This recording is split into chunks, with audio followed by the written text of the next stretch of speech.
कई लोगों के मन में आता है, मैं अकेला दुकान पे बैठ के कमाता हूं, मैं अकेला कमाई करता हूं, पूरा घर बैठ कर खाता है। पहले तूने इनका खूब खाया, अब इनको खिला। घबराना मत, हिम्मत मत हारना। ये जितने रिश्तेदार मिले हैं हमको, ये सब हमारे पूर्व के कर्म के अनुकूल मिले। बेटा मिला ऐसा, मैं बहू, कई माताएं कहती हम तुम्हारी बहू से बड़े दुखी हो गए, बहुत तकलीफ देती। हमने कहा क्या करती है? खूब सुबह से शाम तक गाली देती है। हमने कहा चिंता मत कर, पूर्व समय में तेरी पड़ोसन से झगड़ा होता था, वही जगदम्बा तेरे घर में आ गई है, काहे को टेंशन लेके बैठी? कर्म का भोग है, भोगना पड़ेगा। कब तक रोगे, कब तक आंसू ढालोगे, कब तक लोगों से कहोगे कि ऐसा है वैसा है, बेटा ऐसा है, बहू ऐसी है, नातेदार ऐसे हैं, रिश्तेदार ऐसे हैं। निवेदन है, ना किसी गुरुजी से जाकर कहना, ना किसी रिश्तेदार से जाकर कहना कि तुम्हारी बहू बेकार कि सास बेकार, ये तुम्हारे कर्म से मिली है। इसलिए अब की बार ऐसा कर्म करके जाना कि अगली बार ये जगदम्बा नहीं मिले। कर्म अच्छा कर जाओ, कुछ अच्छा कर कर चलो। शंकर का भजन करते हुए, स्मरण करते हुए। लोग पूछते हैं मंदिर में झाड़ू लगाने से, पोछा लगाने से क्या मिलता है? ये सावित्री बाई अच्युत बाबा की धर्म पत्नी ने लगाया और उसको जो मिला वो ये वर्णन है। स्वयं राम जी के परम उपासक जामवंत तुम्हारे गर्भ से जन्म लेंगे।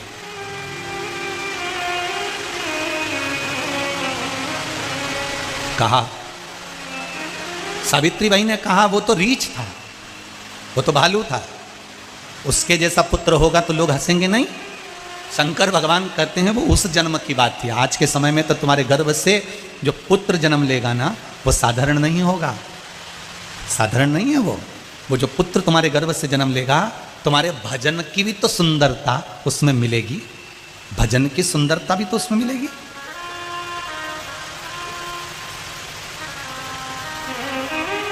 भजन की सुंदरता कहां जाएगी? जो तुमने दान दिया, जो तुमने पुण्य करा, जो तुमने सत्कर्म करा, जो तुमने अच्छा कर्म करा, उसकी सुंदरता कहां जाएगी? वो भी तो प्राप्त होगी, वो भी तो मिलेगी तुमको। बेटे ने जन्म लिया,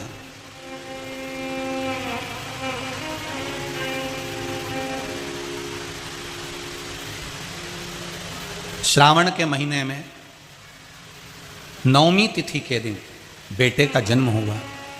जब बेटे का जन्म हुआ, जन्म लेने के बाद बड़ी प्रसन्नता रही। कुछ दिन निकले, मल्लिकार्जुन भगवान का जय घोष किया, मन में विचार करा बेटे का नाम रखना है, बेटे का नाम रखना।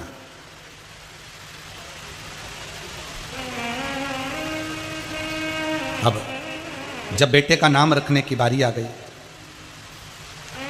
बेटे का नाम क्या रखा जाए? वहीं से महाराष्ट्र के परम प्रिय संत श्री चांगदेव जी जा रहे थे। आज अच्युत बाबा के बेटे का नामकरण संस्कार है। बाबा को मालूम पड़ा कि श्री चांगदेव जी महाराज आए हैं, तो उन्होंने हाथ जोड़ लिया, गुरुदेव मेरे बेटे का नामकरण संस्कार है, आप कुछ नाम रख दीजिए। चांगदेव जी ने चंद्रभागा नदी का स्नान करा, मल्लिकार्जुन भगवान के मंदिर के प्रांगण में बैठे। कहाँ है बेटा? बेटे को लेकर आओ। सावित्री बाई बेटे को लेकर आई, चांगदेव जी की गोदी में दिया। संत श्री चांगदेव जी ने जो बेटे को देखा, चांगदेव की आंख में से आंसू की धार लगातार निकलने लगी कि वारे सीताराम सरकार, आज अपने जामवंत को यहाँ भेज दिया, बड़ी गजब की कृपा करी आपने, आज अपने जामवंत को इनके घर में भेज दिया, गजब कृपा करी। देखिए चांगदेव जी ने कह दिया ये तुम्हारी गोदी में जो बेटा है ना, ये साधारण नहीं है, स्वयं परमात्मा तुम्हारे घर में आ गया है, स्वयं ऐसा भक्त तुम्हारे घर में आ गया जिसने राम की खूब सेवा की। आपके नेत्र पर खैया नहीं हो सकते, पर सदगुरु श्री चांगदेव जी महाराज के नेत्र पर खैया थे, तो उन्होंने परख कर कर कह दिया कि ये बेटा संत बनेगा, ये साधु बनेगा, ये तपस्वी बनेगा, ये साधक बनेगा। आज के जमाने में हम परख कर पाए, बड़ी बड़ी कठिन बात है। साधारणता में भी लोग नहीं समझ पाते। एक माता जी, एक घर की बहू किराने की दुकान पे गई और किराने वाले से कहा, सेठ जी लाल मिर्ची दे दो आधा किलो। सेठ जी ने आवाज लगाया,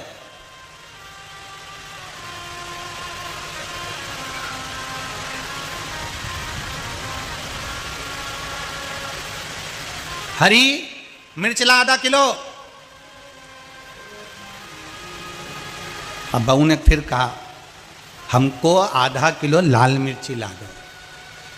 हरी आधा किलो मिर्ची ला। बहू ने फिर कहा सेठ जी तुम्हारे को अक्ल है थोड़ी बहुत? हम तुमसे कह रहे हैं कि हमको आधा किलो लाल मिर्ची चाहिए और तुम करो हरी मिर्ची ला, हरी मिर्ची ला, हरी मिर्ची ला कर रहे हो।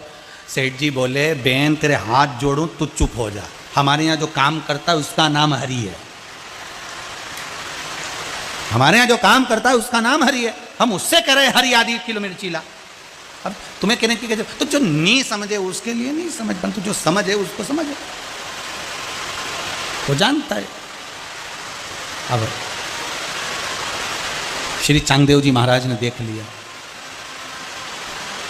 कि ये जो अच्युत बाबा हैं ये शिव के परम उपासक हैं, शंकर के परम भगत हैं। शिव की भक्ति के बिना एक मिनट नहीं रहते। भोजन की थाली में भोजन लगता था अच्युत बाबा के यहाँ और वो भोजन लेकर शिव जी के पास पहुंचते थे। शंकर जी को दिखाया, भोग लगाया, लाए, पाया।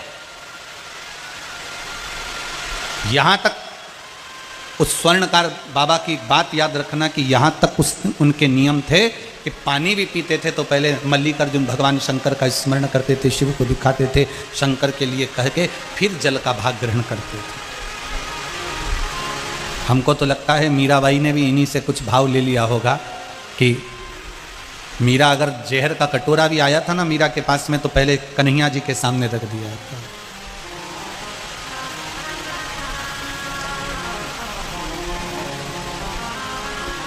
भगवान कृष्ण के सामने। और जब जब मीराबाई पुकारती थी भगवान को भाव से पुकारती, जब जब पुकारती,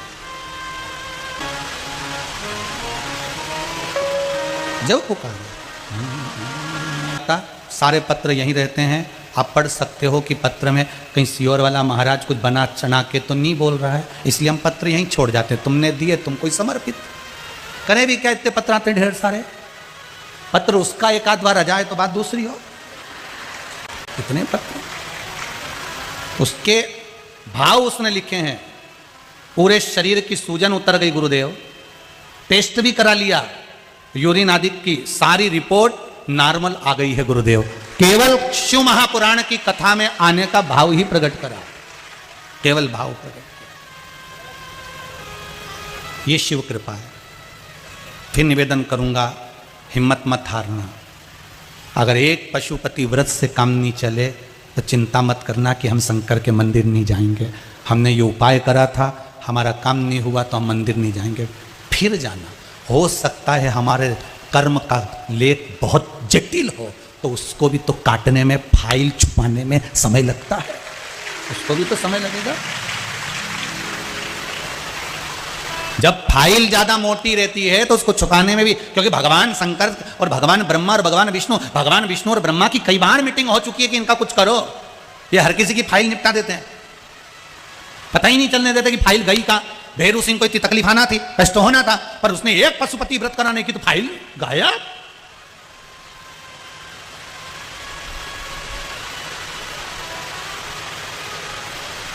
बहुत शिव की भक्ति करना भाई, राम कृष्ण शिव जिसकी मर्जी पड़े भक्ति करो, अविरल करो। इसका नाम नरहरि होगा। ये भगवान का भजन करेगा। बेटा बड़ा हो गया, पिताजी के काम में लग गया, पिताजी के काम में लग गया। एक दिन पिताजी के काम करते करते करते करते मालूम पड़ा कि पास के गांव में एक नगर में सुंदर एक स्वर्णकार जी सोलापुर के पास में रहते हैं। उनकी एक बड़ी सुंदर कन्या है गंगा भाई, उसी के साथ इनका विवाह कर दिया। विवाह करा, कुछ महीने निकले थे और माता और पिता नरहरि जी के शांत हो गए। अकेले रहे थे अपनी धर्मपत्नी और स्वयं। अब जैसे इनके पिता थे वैसे ही ये भी कभी पंडरीनाथ भगवान के मंदिर में नहीं गए, हरि विठल के मंदिर में नहीं गए। शंकर जी का भजन करना, मल्लिकार्जुन भगवान को जल चढ़ाना, पूजन करना, अर्चना करना, एक लोटा पानी ले जाके शिव जी को चढ़ाना और सुंदर सोने के आभूषण बनाना, क्योंकि स्वर्णकार थे। जैसा कर्म है वैसा करो, शर्म मत करो काम में कभी। सुंदर सुंदर आभूषण बनाते। अब इनके आभूषण इतने अच्छे बनते, इतने अच्छे बनते कि पूरे दुनिया में इनके आभूषण की चर्चा होने लगी। तभी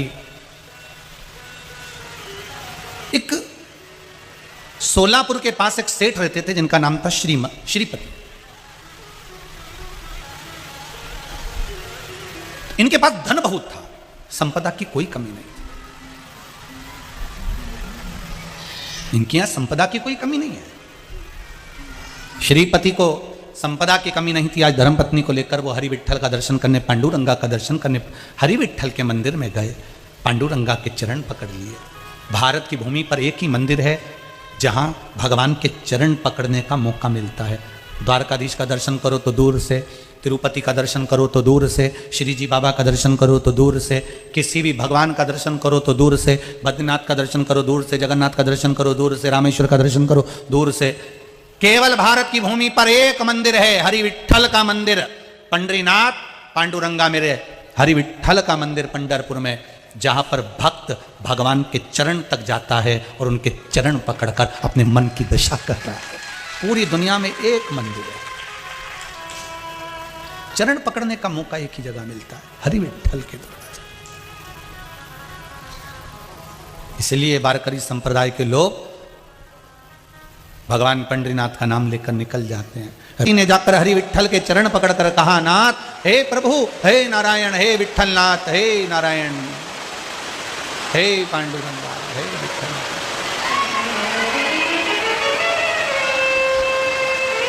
हे विट्ठल नाथ, हे पांडुरंगा। मेरे पास धन तो बहुत है, संपदा भी बहुत है, सत्ता भी बहुत है, वैभव भी बहुत है, सब कुछ है मेरे पास में। श्रीपति कह रहे हैं, बस मेरी धर्म पत्नी को संतान नहीं, मेरे यहां कोई औलाद नहीं, मेरे यहां कोई औलाद नहीं है, आप कृपा कर दो। और श्रीपति ने कहा, सुनो पंडरीनाथ भगवान, हरि विट्ठल प्रभु, अगर मेरे घर में संतान हो गई तो तुम्हारे कमर का सोने का पट्टा रतन जड़ित बनवाऊंगा, बस इतनी कृपा करो। भगवान को तो लीला करना था, जो सुनार आज तक मंदिर में नहीं आया उसी को बुलाना था, वो क्यों नहीं आया? अच्छा, भगवान भी बड़े बड़े विचित्र, भगवान ये अपने भक्त से चाहते हैं कि भक्त मेरे दरवाजे पर आता रहे। अच्छा, सुख देना भगवान को आता है, खूब सुख दे दे तुमको, खूब दे, गाड़ी ने, बंगला ने, जमीन ने, जायदाद सब भगवान दे दे, पर बीच बीच में भगवान दुख भी थोड़ा थोड़ा दे देता है। उसका कारण है कि भगवान चाहता है कि बहुत दिन से नहीं आई मेरे से मिलने, तो भगवान ने कहा, अभी रुक जा, मैं तेरे को एक पत्र लिख के भेजता हूँ। तो उनने दुख रूपी पत्र एक छोटा सा भेज दिया, और इतने में जिसके यहाँ दुख रूपी पत्र गया वो दौड़ते दौड़ते पहुंच गया। भोलेनाथ, भोलेनाथ जी ने पूछा, क्या हुआ? भगवान, बड़ा दुख आ गया, एक्सीडेंट हो गया, ये हो गया, वो हो गया। भगवान बोले, बहुत दिन से नहीं आई थी ना, तेरी याद आ रही थी, इसलिए मैंने सोचा एक पत्र भेज दूं तेरे, इसलिए पत्र भेजा और तू दौड़ कर पत्र गया। प्रभु बस वही भाव सामने,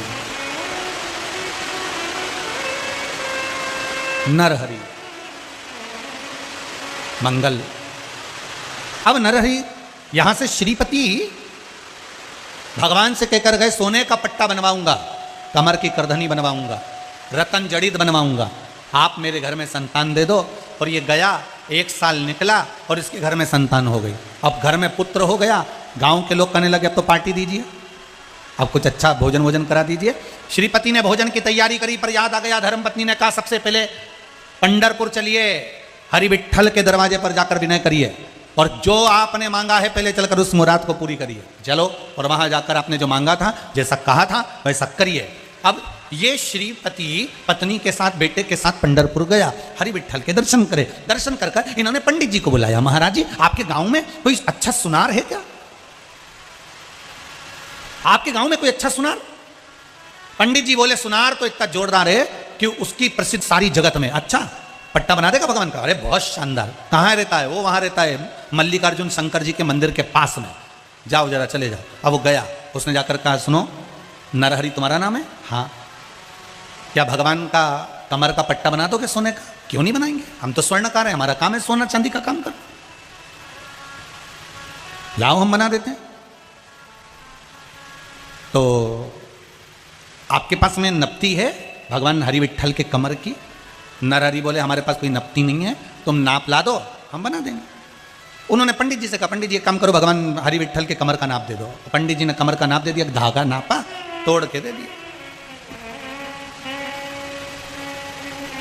अब इसको नरहरि को जो मिला स्वर्णकार को, ये कोई ब्राह्मण नहीं थे। इसीलिए हमारे यहाँ शास्त्र कहता है जात न पूछो साधु की, पूछ लीजिए ज्ञान, मोल करो तलवार का, पड़ी रहने दो।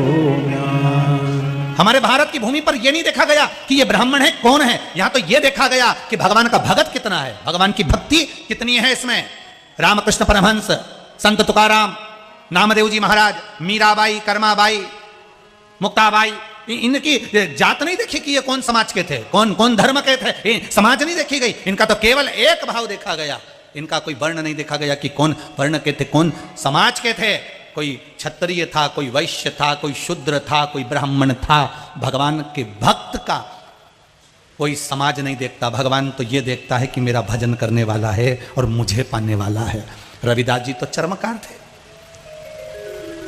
चर्मकार। उन्होंने ये नहीं देखा कि कौन है। भजन, पूजन, संकीर्तन, सत्संग, ये कभी नहीं देखता। कथा सबके लिए, शंकर सबके लिए, भगवान सबके लिए।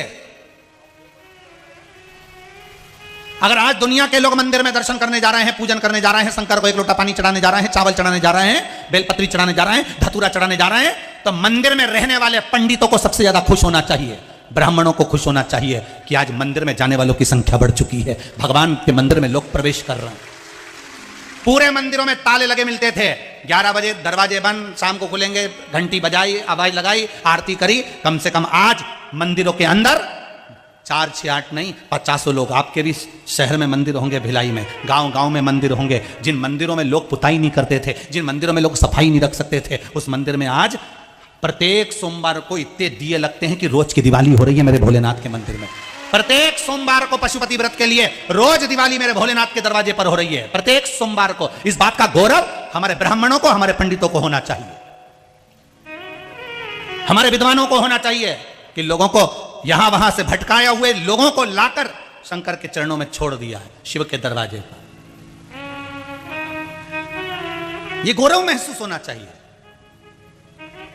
कहाँ दिन भर लोग मोबाइल में कजन क्या क्या देखते थे। अब 11 बजे से 2 बजे तक किसी एक माता ने तो मैसेज करा है ऑफिस में कि हमारे यहाँ की काम वाली बाई ने मैसेज करवाया है कि गुरुजी से कह देना 11 बजे से 2 बजे कथा दिया करो, हमारा पोछा और झाड़ू का समय भी यही है।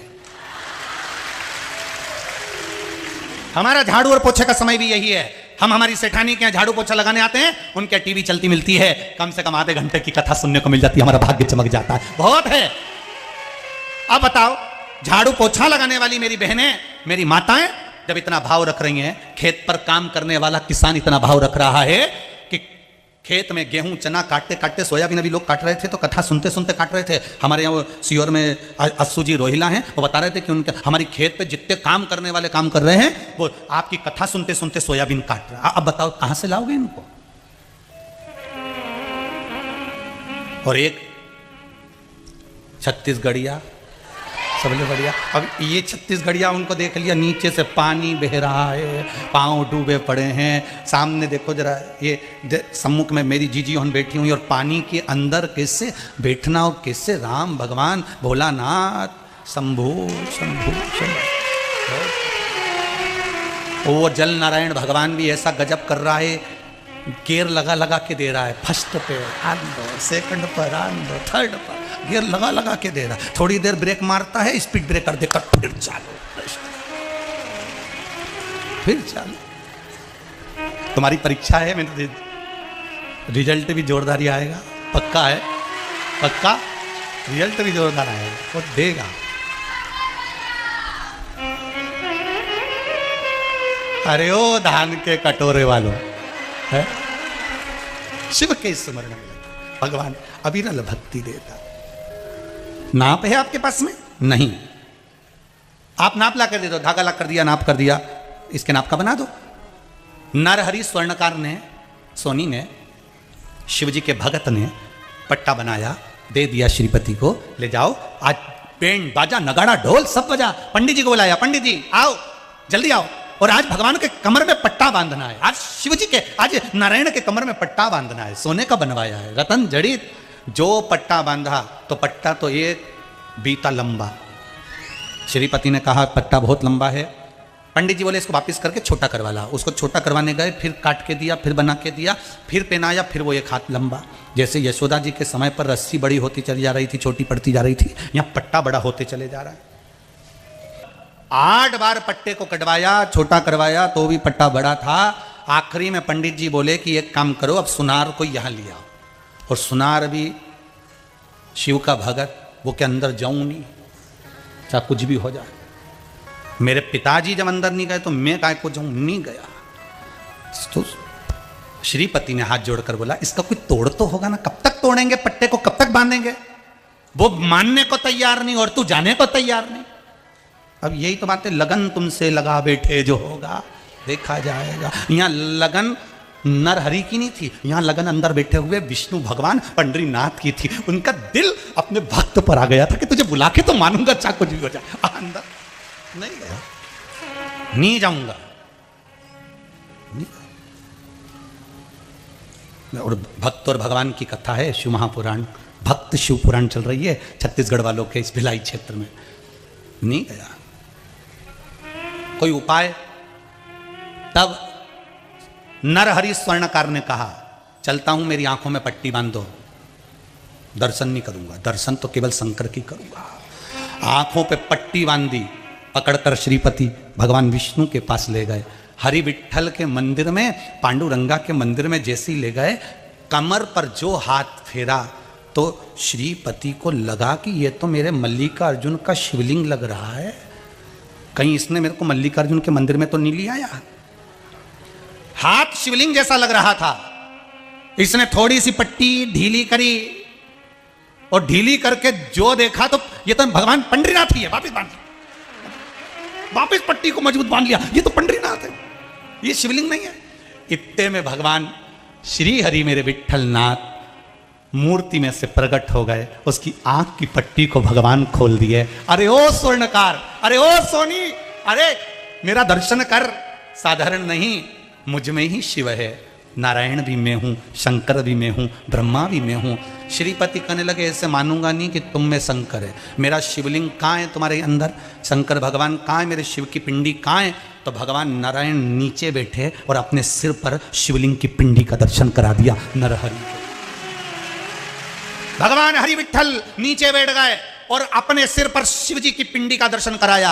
आज भी भारत की भूमि पर एक मंदिर है हरि विठ्ठल का, पंडरीनाथ, पंढरपुर में हरि विठ्ठल का, कि भगवान विष्णु के सिर पर शिवलिंग विराजमान है। वो पंडरीनाथ का मंदिर है, हरि विठ्ठल का मंदिर। पूरी भारत की भूमि पर ऐसा कोई मंदिर नहीं जहां पर भगवान विष्णु के सिर पर शंकर का शिवलिंग होगा। शंकर का शिवलिंग हरि विठ्ठल के माथे पर, भगवान विष्णु के माथे पर है। कभी जाना पंढरपुर दर्शन करने के लिए, वहां का कोई मूर्ति मिले, फोटो मिले तो उसका दर्शन कर लेना। नेट पे सर्च कर कर दर्शन कर लेना कि पंडरीनाथ के सिर पे शिवलिंग है कि नहीं, हरि विठ्ठल के सिर पर शिवलिंग है कि नहीं, उसका दर्शन करना। नरहरि उस स्वर्णकार के लिए, उस सोनी के लिए, उस स्वर्णकार के लिए सिर पर शिवलिंग का दर्शन करा दिया। अब तो रहा नहीं गया, नरहरि गए सीधे मल्लिकार्जुन के मंदिर में, और मंदिर में जाकर मल्लिकार्जुन भगवान के पिंड को पकड़कर कहा बाबा बड़ी कृपा करी, आज तक मैंने भगवान का दर्शन नहीं करा था, आपने साक्षात करवा दिया, ये कृपा शिव की है। तो मल्लिकार्जुन की भक्ति से, शंकर जी की भक्ति से नारायण का दर्शन हो गया। अरे नारायण का दर्शन, आप जिस कर्म को कर रहे हो, आप जिस कार्य को कर रहे हो, आप जिस भी कर्म को करो, कपड़ा सिलो, स्वर्णकारी करो, ताम्रकारी करो, चाहे आप जो करो, आपके पूर्वजों का स्मरण कर कर करना कि हमारे पूर्वज कितने बड़े भक्त थे, कितने प्रबल भक्त थे, साधारण नहीं थे। माता पार्वती जी की भक्ति कितनी प्रबल थी, जरा विचार करिएगा। माता पार्वती जी की भक्ति कितनी श्रेष्ठ थी कि शंकर को पाने के लिए माता पार्वती जी ने जो तब्बल करा, नासिका के एक छिद्र से श्वास लेना, दूसरे से छोड़ देना, बेलपत्र का सेवन करना, सब त्याग कर शिव की भक्ति में डूब गई थी माता पार्वती। तब जाकर भगवान शंकर उनको प्राप्त हुए थे। कोई ऐसे ही हो गए थे, तब शिव मिले थे, तब जाकर शंकर और पार्वती का मंगल विवाह हुआ था। शिव दूल्हा बने थे, माता पार्वती दुल्हन बनी। भगवान शिव और पार्वती दूल्हा दुल्हन पधार रहे हैं। जोरदार ताली बजाकर स्वागत करें बाबा देवाधिदेव महादेव का और माता पार्वती जी। वो क्या, भगवान कृष्ण ने अर्जुन से पूछा क्या बताना चाहते हो? अर्जुन कहते हैं प्रभु इस हलवाई की दुकान पर देखो, एक कुत्ता जो कल का पड़ा हुआ भोजन है ना उसको खाने के लिए आ रहा है और हलवाई उसको पत्थर मारकर भगा रहा है। कुत्ता फिर भोजन करने के लिए जो पड़ा हुआ कल का भोजन था उसको खाने आया और हलवाई ने फिर पत्थर मारकर उसको भगाया। समझ में नहीं आ रहा, ये खाने के लिए कुत्ता आ रहा है, जो कल का भोजन पड़ा हुआ है। हलवाई को आज के भोजन से मतलब होना चाहिए, पर ये कल का पड़ा हुआ भोजन इस कुत्ते को भी नहीं खाने दे रहा है, ये अच्छी बात थोड़ी ना। भगवान कृष्ण कहते हैं अर्जुन तुम्हें मालूम नहीं है, पूर्व में ये जो दुकान दिख रही है ना एक प्रसिद्ध हलवाई की थी। ये जो दुकान है ये प्रसिद्ध हलवाई की दुकान है, बहुत पैसे वाला हलवाई था और पूरे नगर में, पूरे गांव में, पूरे शहर में ये बड़ा प्रसिद्ध था। दुकान पर बैठकर इसने बहुत कमाया, खूब धन एकत्रित करा, खूब पैसा इकट्ठा करा, खूब धन उसने कमा कर रखा। फिर भगवान कृष्ण कहने लगे इसने धन तो जोड़ लिया दुकान पे से, पर नौकर से, चाकर से, परिवार वालों से, रिश्तेदारों से, कुटुंब से, अपने वाले जितने थे ना इन सबसे इसका मन मोटा हो गया।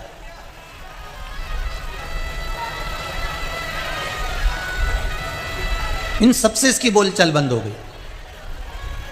नौकर से अच्छा व्यवहार नहीं करता था, चाकर से अच्छा व्यवहार नहीं कर सकता था, परिवार वालों से अच्छा व्यवहार नहीं करता था। धन तो कमाया, संपदा तो कमाई अर्जुन, पर उस संपदा के अनुकूल में उसका व्यवहार नहीं हो पाया।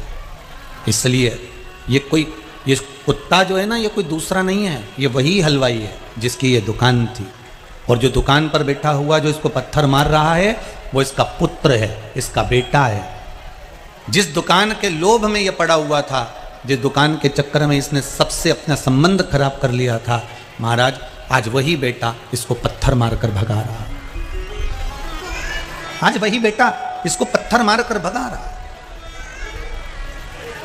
वही बेटा इसको गिन नहीं रहा।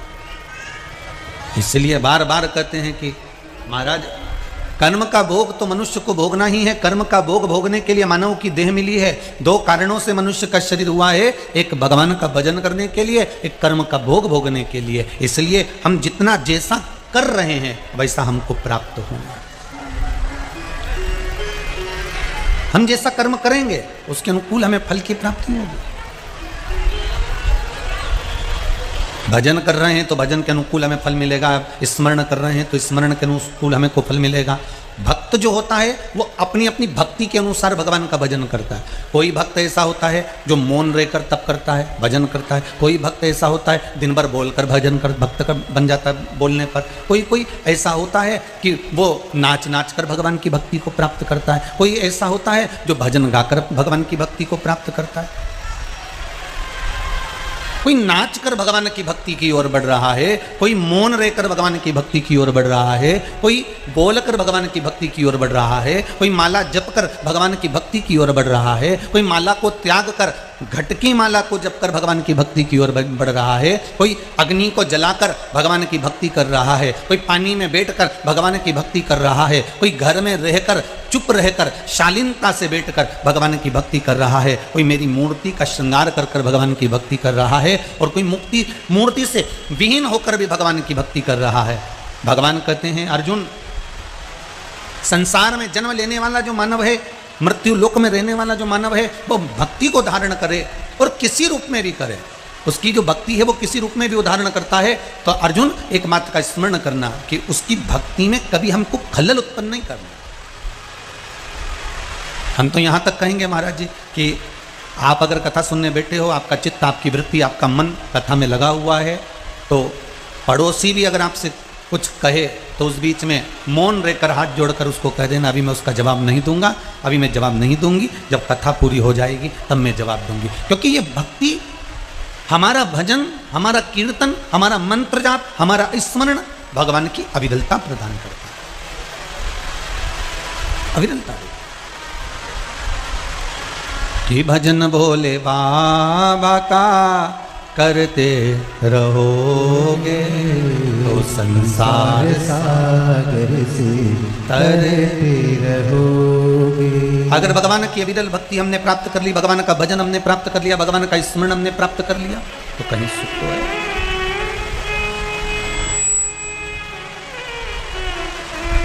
अविरलता हो महाराज।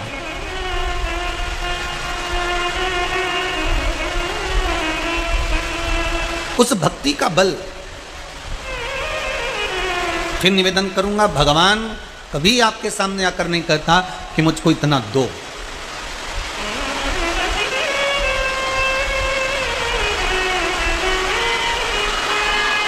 हर हर महादेव।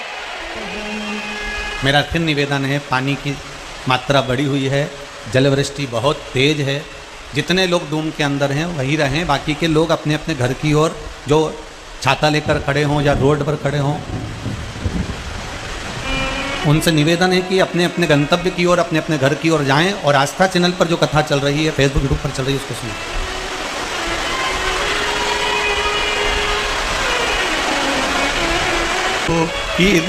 सुनते हैं।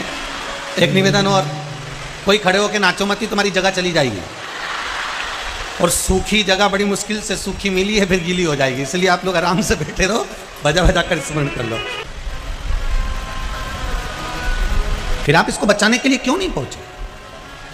साधु बोला मैं भक्ति में लगा हुआ था। संत ज्ञानेश्वर जी ने कहा,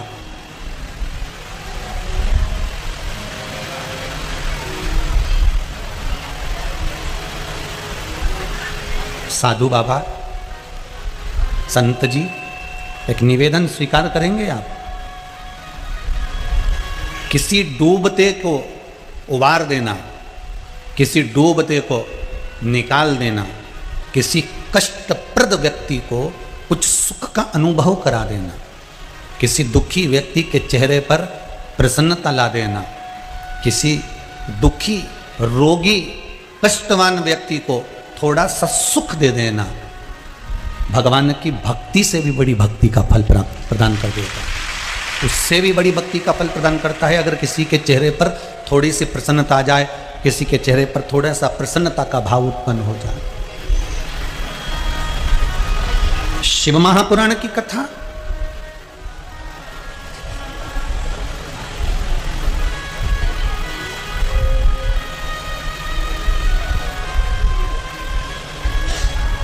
ये रोते हुए चेहरे पर प्रसन्नता प्रदान करने वाली है। शिव महापुराण की कथा भक्ति का बल प्रदान करने वाली है।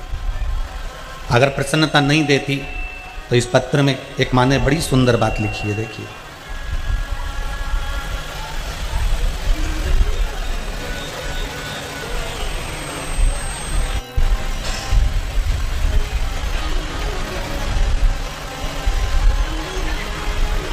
छोटा सा पर्चा है पर अच्छा है। मैं दुर्गेश जायसवाल, पथरिया, जिला मुंगेली, छत्तीसगढ़ से हूँ। कहीं बैठे हों तो खड़े जरूर होना।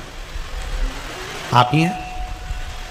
जरा दोनों हाथ उठाकर हर हर महादेव बोल दो एक बार। हर हर। आपने लिखा है, मेरे बाबूजी के घुटने में समस्या हो गई थी। डॉक्टर ने घुटना के लिए 6 लाख का ऑपरेशन बताया था और उसके बाद कह दिया था कि इनकी अवस्था के अनुसार ये गारंटी नहीं है कि ये चल सकेंगे कि नहीं चल सकेंगे। आपने पर्चे में लिखा है।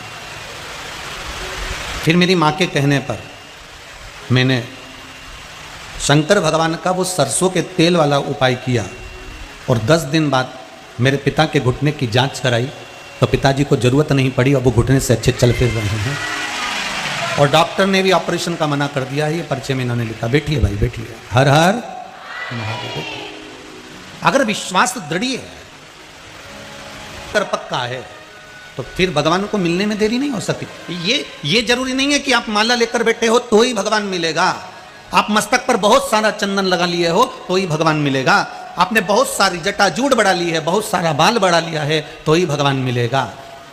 आप हाथ में बहुत सारा रुद्राक्ष या तुलसी की माला लपेट लोगे तो ही भगवान मिलेगा। आप गले में बहुत सी माला धारण कर लोगे तो ही भगवान मिलेगा। ये जरूरी नहीं। जरूरी ये है कि किसी दुखी व्यक्ति के, किसी दरिद्र व्यक्ति के, किसी गरीब व्यक्ति के, किसी रोगवान व्यक्ति के चेहरे पर थोड़ी सी स्माइल ला दोगे तो भगवान प्रसन्न हो जाएगा, भगवान मिल जाएगा। भगवान ये कभी नहीं कहता कि मुझे ढोंग प्रिय है या प्रपंच प्रिय है या मुझे छल प्रिय है। भगवान तो कहता है मुझे अविरल भक्ति, और भक्ति भी कैसी कि निर्मल मन सो मोहि पावा। मुझे कोई दिखावे की भक्ति नहीं चाहिए।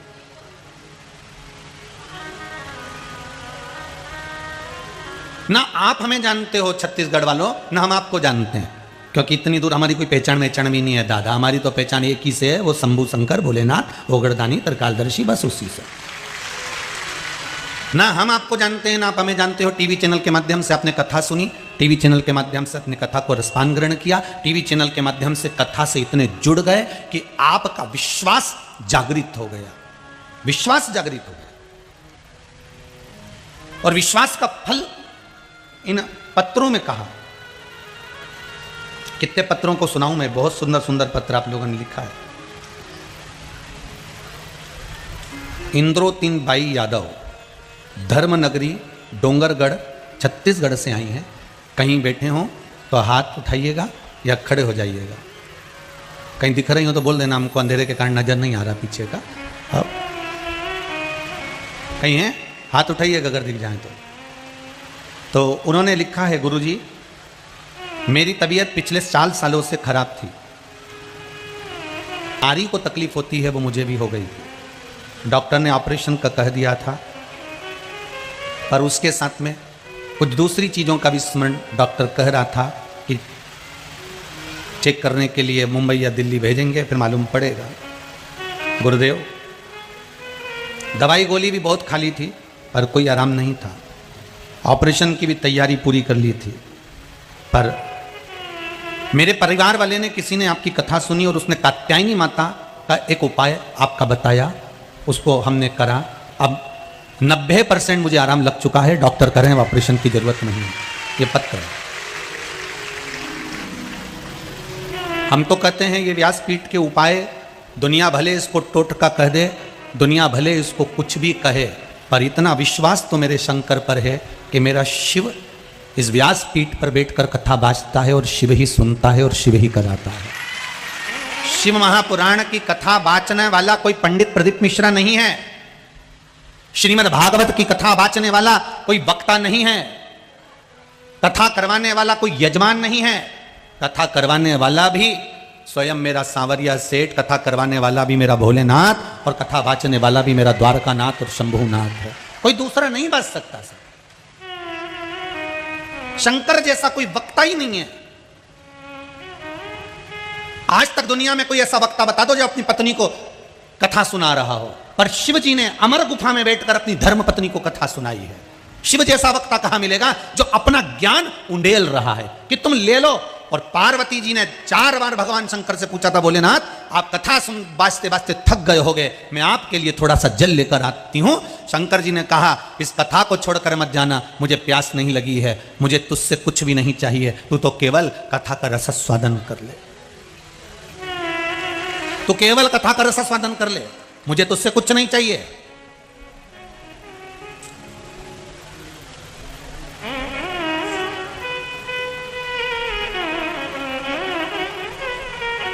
मुझे तुझसे कुछ भी नहीं चाहिए, तो कथा का रसस्वादन कर, स्मरण कर कथा का।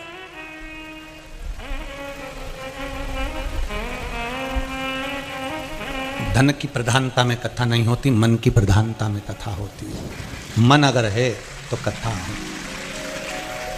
इतने बरसते हुए पानी में कौन किसके यहाँ जाता है साहब? नीचे पानी बह रहा है, खड़े हुए हो, छाता लगाए हुए हो, पन्नी डाले हुए हो, कोई गीले में बैठ रहा है, कोई अपने घर पर फोन लगा कर कह रहा है कि एक आसन ला दो, कोई पन्नी ढूंढ कर बैठ रहा है। आपकी ये भक्ति को मैं नमन करता हूँ साहब, दंडवत करता हूँ। बहुत कठिन।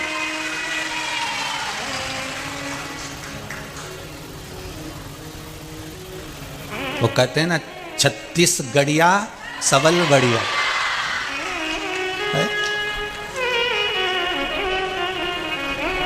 वो आज आप लोगों ने सिद्ध कर दिया है। छत्तीसगढ़िया सवाल बढ़िया, ये आपने सिद्ध कर दिया है। भक्ति किसको कहते हैं, भाव किसको कहते हैं, उसकी शुद्धता हो। धन की प्रधानता में कथा नहीं होती बाबू, बहुत ध्यान दीजिएगा। और धन को मूल हमें बनाना भी नहीं है।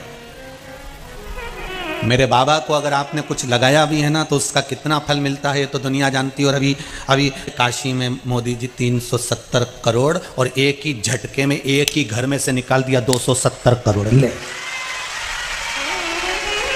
एक ही झटके में एक ही घर से निकाल दिया कि जितना मेरे पर खर्च करा मैं एक ही घर में से निकाल देता। ये ले, बचा कुछ भी दूसरा घर तो खोला नहीं है, दादा खोल दूंगा तो फिर ऐसा ही भगवान शिव का। आप मन पवित्र रखिए, भाव शुद्ध रखिए, भाव की निर्मलता रखिए,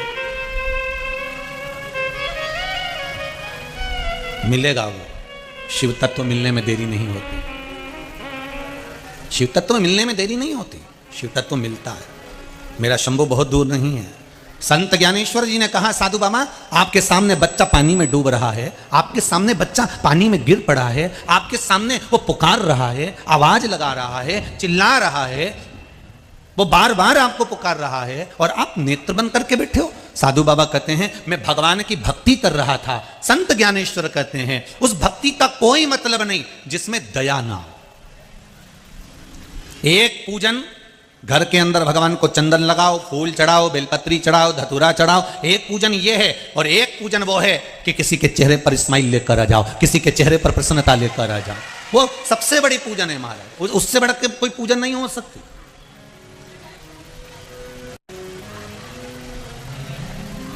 एक माता ने लिखा है अपना मन का भाव, बहुत सुंदर भाव लिखा उसने।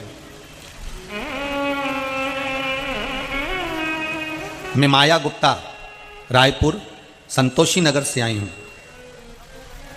कहीं बैठी हो तो हाथ उठाइएगा, कहीं बैठी हो तो। बैठी हैं पीछे, दिख रही हैं तो हाथ हिलाना जरा बहन। हाँ दिख गई, दिख गई, दिख गई, दिख गई। हर हर महादेव। ये पानी का जो अंधेरा है ना उसके कारण आप लोग नजर नहीं आ रहे। आपने लिखा है दीदी कि गुरुजी कुछ महीने से मेरे पति के कमर की नस ब्लॉक हो गई थी, बहुत परेशान हो गए, इलाज भी चल रहा था। तब महीने निकल गए पर आराम नहीं लगा, बेड पर रहे। टीवी पर कथा सुनती हूँ, पशुपतिनाथ का व्रत करना प्रारंभ करा, बाबा से विनती कर कर जल वाला प्रयोग करा और आज मेरे पति की तबीयत अब ठीक है, अब कोई तकलीफ नहीं है। बैठ जाओ बहन। हर हर महादेव। बैठिए।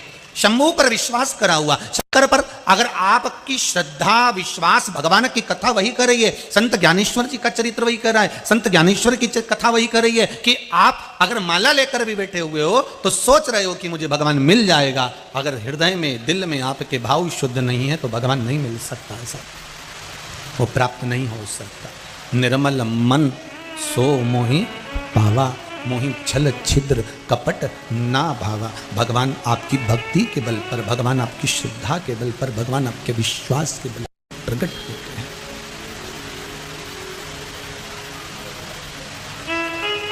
वो विश्वास से प्रकट होता है, वो श्रद्धा से प्रकट होता है।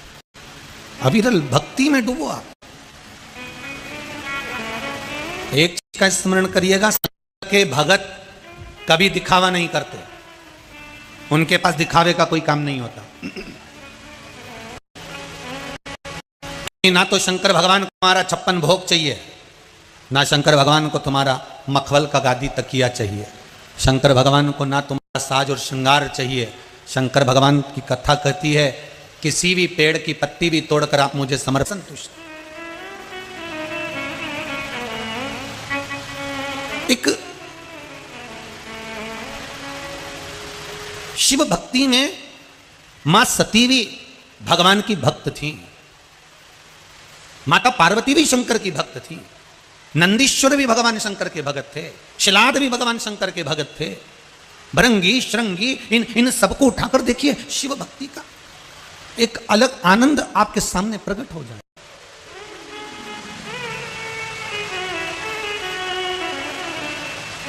शिव भक्ति का एक सुख सामने प्रकट हुआ। अब शिव महापुराण की कथा कह रही, शंकर का चरित्र कह रहा है। एक पंढरपुर में, महाराष्ट्र पंढरपुर में अच्युत नाम के बाबा रहते थे। बाबा नहीं थे वो, संत नहीं थे वो, साधु नहीं थे वो, ना ही वो सन्यासी थे, ना ही वो तपस्वी थे, साधक थे। ना ही वो साधु थे, ना सन्यासी थे, ना वो साधक थे, ना तपस्वी थे। सुनार थे, सोने चांदी का काम किया करते थे।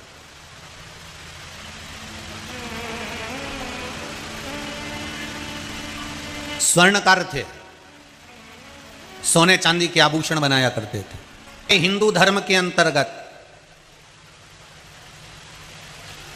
चाहे स्वर्णकार हो, ताम्रकार हो, दर्जी हो, चाहे लोहार हो, ब्राह्मण हो, वैश्य हो, अन्य क्षत्रिय हो, जिस कर्म को आप कर रहे हो, चाहे लोहे का काम अगर आप कर रहे हो, चाहे आप सिलाई का काम कर रहे हो, चाहे आप कटिंग और दाढ़ी का काम कर रहे हो, चाहे आप जो कर्म कर रहे हो, उस कर्म को करते समय शिव महापुराण की कथा कहती है आपको गौरव महसूस होना चाहिए।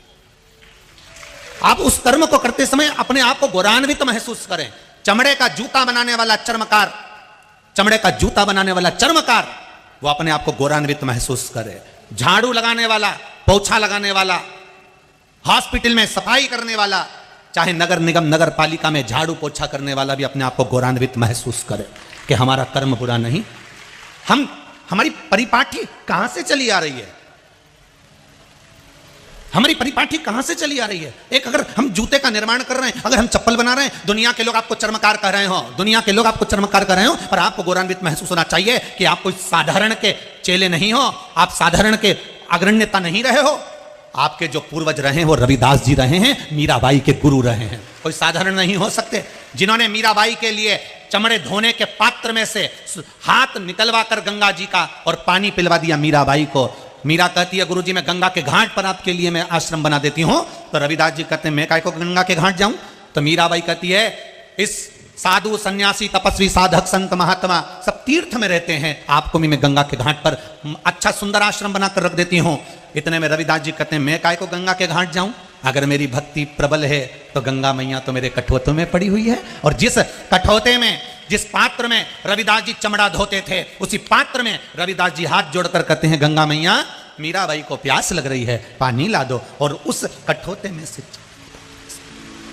चमड़े के पात्र में से, जिस पात्र में चमड़ा धोया जा रहा था, उस पात्र में से एक सुंदर स्त्री का हाथ निकल कर आता है, हीरे की चूड़ी पड़ी रहती है, हाथ में सोने का कलश रहता है, और मीराबाई को रविदास जी कहते हैं ले पानी पी ले। मीराबाई नतमस्तक हो जाती है गुरु के सामने। गुरुदेव आपने दिखा दिया कि संत साधु सन्यासी तपस्वी साधक उपासक जितने संसार के भक्त हैं, जो भगवान की अविरल भक्ति को धारण करते हैं, उनको कहीं जाने की जरूरत नहीं पड़ती। उनको उनके सम्मुख में, उनके पास में स्वयं तीर्थ चलकर आ जाते हैं, स्वयं तीर्थ चलकर, उनको कहीं जाना नहीं। आप किसी कार्य को कर रहे हो, आप अगर दर्जी का काम कर रहे हो तो आपको गौरवान्वितता महसूस होना चाहिए आपके गुरु पर, आपके गुरु श्री टेकचंद जी महाराज पर आपको गौरवान्वितता उत्पन्न होना चाहिए कि हमारा गुरु साधारण नहीं था, जिसने परमात्मा के सम्मुख में खड़े होकर, भगवान के सामने खड़े होकर ज्ञान का उपदेश देकर भगवान को भी आनंद की अनुभूति करा दी थी।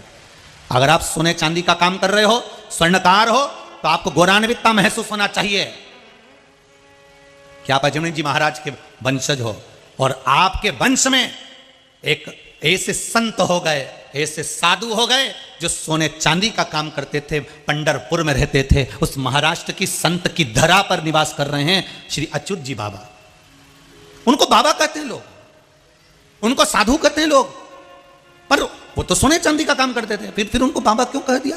क्योंकि उनका एक नियम था, पंढरपुर में रहने के बाद भी कभी हरि विठ्ठल का दर्शन करने नहीं गए, मंदिर के अंदर पांव नहीं रखा। आप सोचो कि ऐसा भी बाबा हो सकता है जो मंदिर के अंदर नहीं गया? पंढरीनाथ के मंदिर में कभी अच्युत बाबा ने अपना पांव नहीं रखा। इस स्वर्णकार ने सोने चांदी के आभूषण बनाने वाले इस बाबा ने कभी अपना चरण पंढरपुर के पंडरीनाथ के मंदिर के अंदर नहीं रखा, कभी नहीं गए मंदिर के अंदर।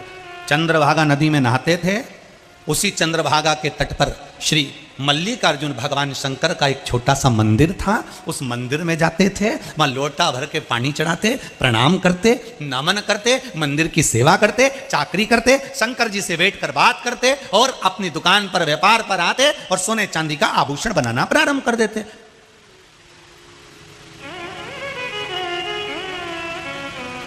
कभी पंडरीनाथ के मंदिर में नहीं गए, कभी हरिविठल के मंदिर में नहीं गए, कभी पंढरपुर के भगवान नारायण के मंदिर में ये अच्युत बाबा प्रवेश नहीं करे। स्वर्णकार थे, सोने का चांदी का जेवर बनाते थे, शिव की भक्ति में डूबे रहते थे, शंकर की भक्ति में।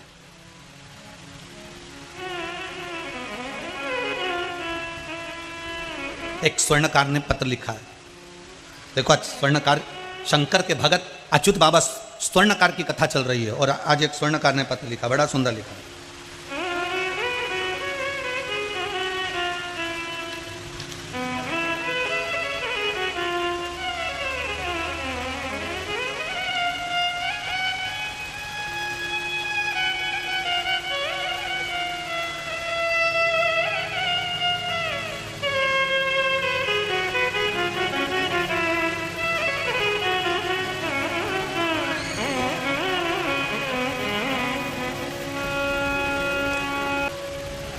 मेरा नाम दुर्गेश सोनी है। गुरुदेव में बुंदेली जिला राजनंदगांव छत्तीसगढ़ से आया हूँ। कहीं बैठे हो तो हाथ उठाइएगा। आप ही हैं? एक बार दोनों हाथ उठाकर बोलो हर हर महादेव। गुरुदेव, मेरा सोने चांदी का काम है, मैं एक स्वर्णकार हूँ। टीवी के माध्यम से शिव महापुराण की कथा सुनता हूँ। गुरुदेव, शिव की कृपा क्या होती है कोई मुझसे पूछ ले तो शायद मैं अपने हृदय से इस बात को कह सकता हूं कि शिव महापुराण की कृपा किसको कहते हैं। कोई मुझसे पूछे। अब ये नवयुवक लड़के, ये नवयुवक टीम आज के जमाने में जो बॉलीवुड की ओर जा रही है उसको खींचकर शंकर अपनी ओर लेकर आ रहा है। इससे बढ़कर चमत्कार दुनिया में क्या हो सकता है। आज की नवयुवक टीम मोबाइल पर, फेसबुक, यूट्यूब पर गलत गलत चीजें लिखने में लगी हुई है। उस समय पर ये नवयुवक बच्चे अगर शिव की भक्ति लिख रहे हैं तो क्या गलत। उसने लिखा है बालक ने, गुरुदेव, शिव की कृपा और शिव महापुराण की कथा की कृपा क्या होती है कोई मुझसे पूछे। मेरी इतनी कैपेसिटी नहीं थी, पर आपकी कथा में एक बार आपने कहा था कि कोई भी काम करना दिल से करना, दमदारी से करना, भले 1 रुपए से चालू करना। मैंने किसी से लेकर 50,000 रुपए से अपनी स्वर्णकार की दुकान चालू करी थी। गुरुदेव, आज 50 से 52 लाख की मेरी दुकान काम कर रही है। ये बेटे ने लिखा है। हर हर महादेव। बाबू बैठिए, बाबा कृपा करो। ये बच्चे लिख रहे हैं। 50,000 रुपए से मैंने व्यापार चालू करा था। केवल कथा में सुना था कि हिम्मत मत हारना, शिव पर विश्वास रखना, शंकर पर भरोसा रखकर किसी भी काम में उतर जाओ। केवल उसकी स्तुति का स्मरण करना, उसकी भक्ति का स्मरण करना। और वो 50,000 रुपए से आज मुझे 50 लाख और 52 लाख का काम मैं कर रहा हूं। कोई कमी मेरे बाबा ने नहीं दी और अभी भी मुझे विश्वास है कि मेरा बाबा मुझे और आगे बढ़ा देगा। ये पत्र है बाबा भक्ति। श्री अच्युत बाबा पंढरपुर में रह रहे हैं। मैं जितने स्वर्णकार हैं भारत की भूमि पर, क्या देश और विदेश में बैठे हुए जितने स्वर्णकार हैं, इनको कहूंगा आपको गौरवान्वितता महसूस होना चाहिए आपके जीवन पर कि आपके पूर्वज कोई साधारण नहीं थे। जिनके अच्युत बाबा कभी पंडरीनाथ के मंदिर में नहीं जाते थे, पर शिव महापुराण की कथा कहती है, अच्युत बाबा का चरित्र कहता है कि वो पंडरीनाथ के मंदिर, नारायण के मंदिर नहीं जाते थे, नारायण स्वयं अच्युत बाबा के घर पर पहुंच जाते थे। अब इससे बड़ा भगत कहां से लाओगे। स्वर्णकार समाज को गौरवान्वितता महसूस होना चाहिए कि तुम्हारे पूर्वज तुम्हारे साधारण नहीं रहे महाराज। भगवान की भक्ति में डूबने वाले, इस स्मरण में डूबने वाले रहे। केवल मल्लिकार्जुन भगवान के मंदिर जाना, मल्लिकार्जुन भगवान की पूजन करना, मल्लिकार्जुन भगवान को जल चढ़ाना, उनकी सेवा में लगे रहना, उनकी आराधना में लगे रहना। गीले मत होना। हम तो भोलेनाथ जी से प्रार्थना करेंगे जल्दी से जल्दी, ये 11 बजे से 2 बजे की कथा है, 2 जल्दी बजा देना तो इन लोगों को कष्ट नहीं हो। आप लोग गीले मत होना बाबू, बहुत आराम से कथा सुनो। आपसे फिर निवेदन है, जगह नहीं हो आप अपने अपने घर जाओ, गाड़ी में भक्ति में।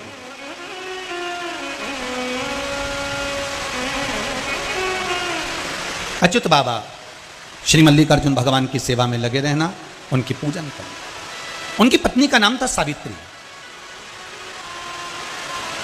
सावित्री का एक काम था, सावित्री इन स्वर्णकार की जो धर्मपत्नी थी, अच्युत बाबा की जो धर्मपत्नी है सावित्री, उसका एक काम था कि शिव मंदिर में जाकर शंकर भगवान की जब सब पूजन कर कर चले जाते, सब भगवान शिव की आराधना कर कर चले जाते, शंकर की आराधना कर कर जब सब चले जाते हैं, तब वो सावित्री जाकर जो निर्माल्य पड़ा हुआ है, जो चढ़ी हुई बेलपत्र पुष्प फूल जो पड़ा हुआ है, उसको उठाना और उसका विसर्जन करना, उसको उठाना।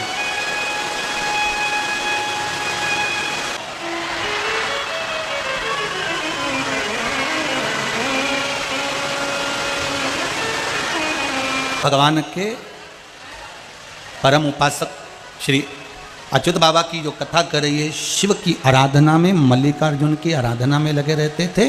और वो हथौड़ी जो छूटी, वो सीधे हाथ से छूटकर श्री मल्लिकार्जुन बाबा को लग गई,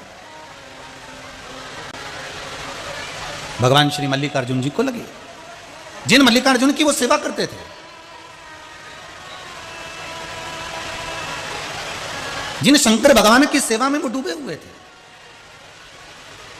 जिन शंकर भगवान की भक्ति में वो डूबे हुए थे, उन्हीं भोलेनाथ के पिंड को, शिवलिंग को वो हथौड़ी लग गई। और जैसे ही शिवलिंग को वो हथौड़ी लगी, अच्युत बाबा की आंखों से जल बहने लगा, आज मुझसे बहुत बड़ी गलती हो गई। दौड़ पड़े शंकर भगवान के मंदिर में, मल्लिकार्जुन के मंदिर में। अच्युत बाबा दौड़कर भगवान के सामने साष्टांग दंडवत करके कहते हैं, बाबा गलती हो गई, मेरे हाथ से हथौड़ी छूटी, आपको लग गई बाबा, आपके शिवलिंग पर, आपके पिंड पर यह हथौड़ी लग। बाबा आंखों से नीर बह रही, पर लगी, शिवलिंग पर लग गई। और जैसे ही शिवलिंग पर हथौड़ी लगी, अच्युत बाबा की आंख से जल बहने लगा, नैनों से नीर बह रही, आंख से आंसू झड़ रहे, नैनों से जल झड़ रहा। शिवलिंग को जाकर स्पर्श किया, श्री मल्लिकार्जुन बाबा के शिवलिंग को, उस पिंडी को स्पर्श किया। अपने तन पर एक पिछोड़ा रखा हुआ था, आज वो तन का पिछोड़ा स्वयं सावित्री बाई ने, उनकी धर्मपत्नी ने ले लिया था मंदिर में पोछा लगाने के लिए। मंदिर को पोछने के लिए वो तन का पिछोड़ा आज सावित्री बाई ने ले लिया था। महाराज, सावित्री बाई ने जब वो पिछोड़ा ले लिया था जिससे वो पोछा लगा रही थी, आवाज लगाई अच्युत बाबा ने, तुरंत आवाज लगाई, अरे ओ सावित्री, अरे ओ सावित्री।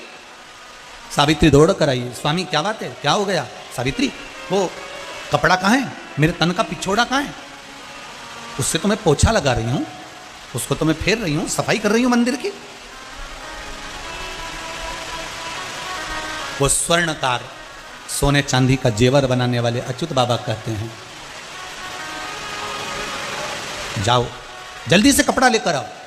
पोछे का कपड़ा धोकर, निचोड़ कर, साफ कर कर लाई। सावित्री बाई ने अपने पति को दिया। पति ने देखा ये कपड़ा तो गंदा हो गया, भगवान के तन को, भगवान की उस पिंडी को, उस शिवलिंग को अच्युत बाबा ने, उस स्वर्णकार ने अपने हाथों से ढक लिया। भोलेनाथ, आज आपको कष्ट लग रहा होगा, मेरे शंभु, मेरे शंकर, मेरे मल्लिकार्जुन बाबा, आज आपको कष्ट लग रहा होगा। इतना तो करना था, इतना तो करना था। तभी बाबा के उस शिवलिंग से जैसे ही गले लगे, जैसे ही बाबा के उस शिवलिंग से जैसे ही गले लगे, आंख मंदिर है उसमें पढ़ रहे थे, बस इतना ही करना था। इतनी देर में तो भगवान शंकर उस शिवलिंग में से प्रकट हो गए। भगवान शंकर उस शिवलिंग में से प्रकट, शंकर शिवलिंग में से प्रकट।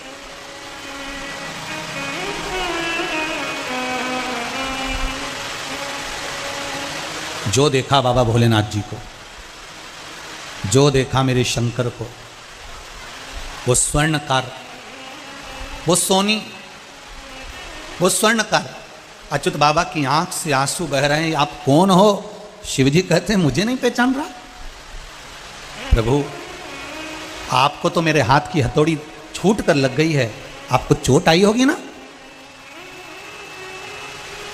आपको चोट आई होगी। शंकर भगवान कहते हैं अरे ओ स्वर्णकार सुन, हथौड़ी छूट कर मुझे लगी, पर उससे ज्यादा दुख तो तुझे हो गया। बहुत सुंदर प्रसंग है, ध्यान देना। अगर किसी को कष्ट दिया है, किसी को कष्ट दिया और कष्ट देने के बाद आपका प्रायश्चित प्रबल है, किसी को कष्ट देने के बाद आपका प्रायश्चित अगर प्रबल है तो कष्ट की मात्रा कम हो जाएगी और प्रायश्चित की मात्रा बढ़ाकर भगवान उसका कल्याण कर देगा। प्रायश्चित करो। अगर किसी को अपशब्द कह दिया, किसी को ताने दे दिए, किसी को अपशब्द कह दिया, किसी को ताने दे दिए हैं, किसी को गाली दे दी है, किसी के लिए आड़ा टेढ़ा बोल दिया, थोड़ा प्रेशर बढ़ाइए बाबू। किसी को आड़ा टेढ़ा बोल दिया है, किसी को अपशब्द कह दिया, किसी को ताने दे दिए हैं, तो उसका प्रायश्चित करो। उसका प्रायश्चित करना जरूरी है। शंभो मल्लिकार्जुन बाबा आपको चोट लगी होगी। शंकर जी कहते हैं मुझे जितनी चोट नहीं लगी उससे इतनी ज्यादा चोट तेरे हृदय को लगी है। तू क्षमा मांग रहा है, बार बार क्षमा मांग रहा है, बार बार गलती की क्षमा मांग रहा है। और फिर निवेदन करेंगे, अगर कोई क्षमा मांगे, बार बार क्षमा मांगे, तो भगवान शंकर भी उसको माफ कर देते हैं। तो आप और हम तो इंसान हैं साहब, आप और हम तो इंसान। संभलने का मौका दीजिए, संवरने का मौका दीजिए। भगवान शिव कहते हैं अरे वो स्वर्णकार, तू तो इतना रो लिया, इतना आंख से आंसू बहा लिया, क्यों चिंता करता है? मेरी लीला कोई साधारण नहीं है। किसी की सामर्थ्यता नहीं कि कोई मुझे हथौड़ी मार दे, किसी की सामर्थ्यता नहीं कि कोई मुझ पर उंगली उठा ले। उंगली उठवाने वाला भी मैं हूं और हथौड़ी फेंकवाने वाला भी मैं हूं। कोई दूसरे का सामर्थ्यता नहीं हो सकती। अगर व्यक्ति ने गलती करी है तो गलती भी शंकर ने करवाई। आपसे कहा था ना कथा में पहले कि आप अगर कुछ गलत करे हो तो भगवान से जाकर प्रार्थना कर लेना, मुझसे गलती हो गई। कई लोग कहते हैं कि हमने उनसे पूछा था तो उन्होंने कहा था हमको पितृ दोष है, कोई से पूछा तो काल सर्प दोष है, किसी से पूछा तो वास्तु दोष है। शिव महापुराण की कथा कहती है सारे दोष तो हम देखते हैं, पर अपने कर्मों का भी तो दोष देखो कि पूर्व में जो हम कर आए हैं उसको भी तो अभी भुगतना पड़ेगा, उसको भी तो अभी भोगना है। कर्म का भोग शंकर की सेवा से, राम नाम, कृष्ण नाम, शिव नाम, हनुमान भगवान का भजन से हमारे कर्म का भोग काटने का समय कम हो जाता है। कर्म के भोग काटने का समय। आपको भजन में मन लगाना है। जब दुख की घड़ी आए ना, जब तकलीफ आए, जब कष्ट आए, केवल जब ही नहीं, हमारे को अगर सुख भी है ना तो भी हमको भगवान का भजन करना है, तो भी हमको भगवान का भजन करना है। सुनो हे अच्युत बाबा, तुम्हारी धर्म पत्नी सावित्री के गर्भ से श्री रामचंद्र भगवान के परम सखा सेवक जामंत भगवान का एक जन्म होगा। तुम्हारे पत्नी के गर्भ से वो जामवंत एक संत के रूप में जन्म लेगा, और एक ऐसा संत सावित्री के गर्भ से जन्म लेगा जो पूरे विश्व में, पूरे भारत की भूमि पर, पूरे विश्व में शंकर का परम उपासक होगा। मेरा भी आशीर्वाद तुमको मिलेगा, मेरा ये आशीर्वाद आप करो। कर सेवा तू लगन लगा कर, मन में सच्चा भाव जगा कर। तेरा सच्चा भाव, झूठा भाव शंकर जी को प्रिय नहीं है। निवेदन है जीजियों, जितने भाई लोग कथा सुन रहे हैं, जितनी बहनें कथा सुन रही है, जितने नवयुवक टीम कथा सुन रही है, जितने आस्था पर फेसबुक, मोबाइल, यूट्यूब पर जितने कथा सुन रहे हैं, उनसे एक निवेदन है, आप दिखावे से भगवान शंकर को मत रिझाना। इन पर्चों में जो जो अभी तो इतने पढ़े नहीं है, जिन जिन ने लिखा है उन्होंने दिखावे से नहीं, केवल टीवी पर, मोबाइल पर, कथा पर विश्वास कर कर शंकर को रिझाया और शिव मिल गया। शिव मिल गया, उसके मिलने में देरी नहीं है। वो तो तैयार बैठा हुआ है कि तुम मुझे पुकारो और मैं आ जाऊंगा। तुम बुलाओ तो, कौन कहता है भगवान आते नहीं? तुम द्रौपदी की तरह बुलाते नहीं। कौन कहता है भगवान खाते नहीं, तुम शबरी की तरह खिलाते नहीं। क्यों ना मिले वो मिल जाता, सम्मुख आ जाता, आपके सामने पहुंच जाता। तुम्हारी पत्नी सावित्री के गर्भ संत जैसा पुत्र क्यों दे रहे हो, उसका कारण क्या है? शंकर भगवान ने कहा, सावित्री तूने मेरे मंदिर में खूब झाड़ू लगाई है, खूब सेवा करी है, निर्माल्य का विसर्जन करा है, इसलिए तेरे पापों को काटने के लिए, तेरे जीवन को सुखी करने के लिए पुत्र धर्मात्मा दिया। ये जितने संबंध होते हैं हमारे, पति पत्नी, पड़ोसी, बेटा बहू, बेटी जमाई, देवर देवरानी, जेठ जेठानी, सास ससुर, ननंद नंदोई और मामा मामी, फूफा फूफी, काका काकी, ये जितने भी हैं ना तुम्हारे रिश्तेदार, ये तुम्हारे आज के नहीं है, ये तुम्हारे पूर्व में जो कर्म हम कर कर आए हैं, ये सब वो नोचने वाले चोटे इकट्ठे हुए, ये आज के नहीं है। मेरा विश्वास है मेरे शंभु पर, इसलिए आपसे कहता हूं कि विश्वास भरोसा दृढ़ी उस पर रखना जो पार कर सकता है। क्यों डोले हम?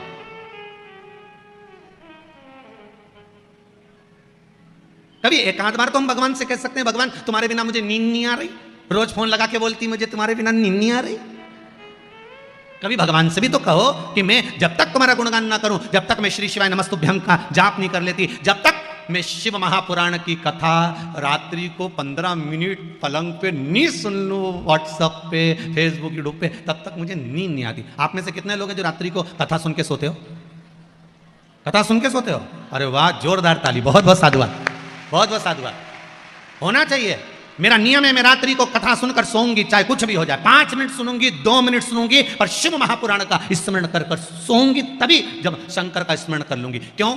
तो कहे ऐसा सुना है जिसका स्मरण कर कर सोते हैं ना, वो जरूर सपने में आकर दर्शन देता है। उसकी कथा सुनकर सोऊंगी, वो जरूर आएगा, वो जरूर मिलेगा। विश्वास जागृत हो। कितने अच्छे अच्छे लोग गाना गाते हैं, तुझसे मिलने के लिए तेरी कसम। तो ऐसा एक आध बार भगवान सामने शिव, मेरे भोले तेरा सहारा है, मेरी नैया का तो उस विश्वास जागृत करो, भाव जागृत।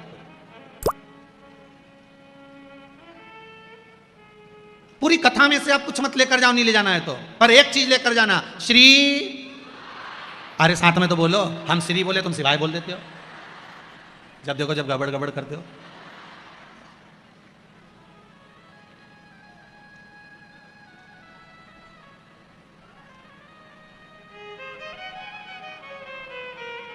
फिर से बोलो जरा, श्री शिवाय नमस्तुभ्यम।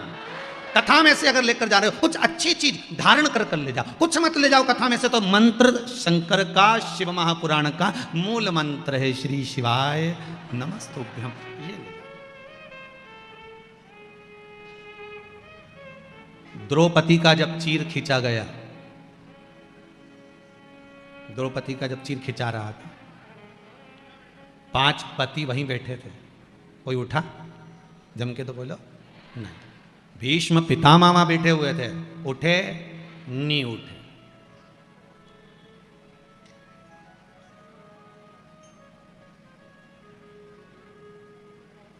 धृतराष्ट्र नहीं उठे, गांधारी नहीं उठे, कोई नहीं उठा।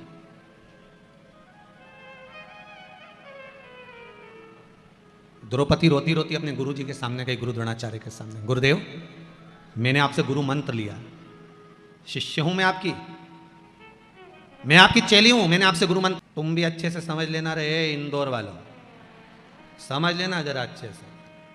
चाहे तुम गुरुजी को कितनी भी गुलाब जामुन खिला लो, चाहे गुरुजी को कितना भी घी लगा के पापड़ खिला लो, गुरुजी काम नहीं आएगा। आखिरी समय में जब तुम्हारे प्राण छूटेंगे तो क्या गुरुजी तुम्हारे साथ ऊपर जाएगा? अरे बोलो तो सही, जाएगा कहीं का गुरु तुम्हारे साथ में? कई चक्कर में मत पड़ जाओ रे, बिल्कुल चक्कर में मत पड़ना। गुरु द्रोणाचार्य करें द्रौपदी, इस सभा में जितने बैठे हैं कोई तेरा साथ नहीं निभाएगा, तेरे परिवार वाले, तेरे कुटुंब वाले, तेरे साथी। ये द्रौपदी के लिए गुरु द्रोणाचार्य नहीं करे, आपके लिए भी करें, जितने तुम्हारे परिवार में रह रहे हैं। एक भाई के पास में बहुत सारी दौलत है, दूसरा भाई कंगाल है। बड़े भाई के पास जब इतनी दौलत है तो 5-10 लाख रुपए छोटे को दे सकता है? जम के तो बोलो नहीं। दूसरा पैसा खाकर भग जाएगा तो भाई उसका बाल बाका नहीं कर पाएगा, और सगे भाई ने 50,000 खा लिए तो टोच के मार देगा। ये तो रिश्ते, ये संबंध, ये नाते। गुरु द्रोणाचार्य करें जितने सभा में बैठे कोई तेरा साथ नहीं निभाएगा। और गुरु द्रोणाचार्य ने कहा सुन ले द्रौपदी, तेरे पति भी तेरा साथ नहीं निभाएंगे। सुन ले द्रौपदी, मैं गुरु हूं, मैं भी तेरा साथ नहीं निभाऊंगा, पर एक बात याद रखना द्रौपदी, मैंने तुझे जो गुरु मंत्र दिया था उस मंत्र को जपना प्रारंभ कर दे, वो साथ निभा जाएगा। उसको जप ले। पूरी शिव महापुराण में कुछ याद रहे चाहे नहीं रहे, कोई याद करे ना करे, हम चले जाएंगे। अगली कथा 9 तारीख से खरगोन में चालू हो जाएगी। पहले हरदा में होने वाली थी 9 तारीख वाली कथा, पर हरदा में कोई, जिस परिवार में कथा थी बंसल परिवार में, उसमें कोई गमी हो गई, इसलिए वो कथा खरगोन में, तारा कॉलोनी, मंगरूल रोड, खरगोन में होने जा रही है। तो हम तो चले जाएंगे 9 तारीख से 15 तारीख तक वहाँ कथा रहेगी। उसके बाद चले जाएंगे छिंदवाड़ा के पास कथा है, फिर वहाँ से भिलाई कथा है, तो कथाएं तो चलती रहेगी। पर हम फिर निवेदन कर रहे हैं, सियोर वाला महाराज तो अपनी जगह चले जाएगा, रिश्तेदार अपनी जगह चले जाएंगे, कुटुंब कबीला अपनी जगह चले जाएगा, टेंट बाद में उखड़ जाएगा, सब कोई अपनी जगह चले जाएंगे। तुम्हारे भीतर भी पूरी शिव महापुराण भले तुम्हें याद नहीं रहे, मत रहने दो। पर गुरु द्रोणाचार्य कहते हैं अंतिम समय में जब दुशासन तेरा चीर खींच रहा है तो तू उस मूल मंत्र को याद कर ले। आपसे भी निवेदन है, दुख आए तो श्री शिवाय नमस्तुभ्यम याद कर लेना, सामने शंकर मिल जाए। जब आपको लगे कि मुझे ये, मैं तो कह रहा हूं प्रैक्टिकल कर दे, एक छोटा सा प्रैक्टिकल करते रहना चाहिए। प्रैक्टिकल करने का जमाना भी है, प्रैक्टिकल करते रहो। हम कई बार कहते हैं प्रैक्टिकल करो। एक महाराज जी प्रवचन दे रहे थे, प्रवचन में कह रहे थे शराब नहीं पीना चाहिए, मदिरा मत पियो, गंदा नाली का पानी है, क्यों पीते हो, गटर में पड़े रहोगे। उसी में महाराज का पहचान वाला बैठा था, उठ के खड़ा हो गया, ओ महाराज इतनी बड़ी बड़ी बातें कह रहा है, तेरा सगा भाई पी के तो नाली में पड़ा है, तो हमको ज्ञान दे रहा है महाराज, अपने भाई को क्यों नहीं देता। महाराज जी ने कहा देखो भैया, मैं भी प्रवचन दे रहा हूं, मेरा भाई भी प्रवचन दे रहा है, बस अंतर इतना है मैं मुंह से समझा रहा हूं, मेरा भाई प्रैक्टिकल करके दिखा रहा है, मेरा भाई प्रैक्टिकल करके दिखा रहा है। आप किसमें समझोगे? तो हम तो कहते हैं एक आध बार प्रैक्टिकल करके देखो, कहीं सियोर वाला महाराज झूठ तो नहीं बोल रहा। तुम जब दुख की घड़ी हो, तुम अकेले खड़ी हो और तुम्हें ऐसा लग रहा है कि तुम्हें ऑटो भी नहीं मिल रहा, तुम तो एक साधारण सा प्रैक्टिकल करो, ऑटो भी नहीं मिल रहा, 2 मिनट खड़े खड़े श्री शिवाय नमस्तुभ्यम, श्री शिवाय नमस्तुभ्यम, श्री शिवाय, और चिल्ला के भी नहीं बोलना आपने, नहीं तो पड़ोसन सोचे कि पगली है।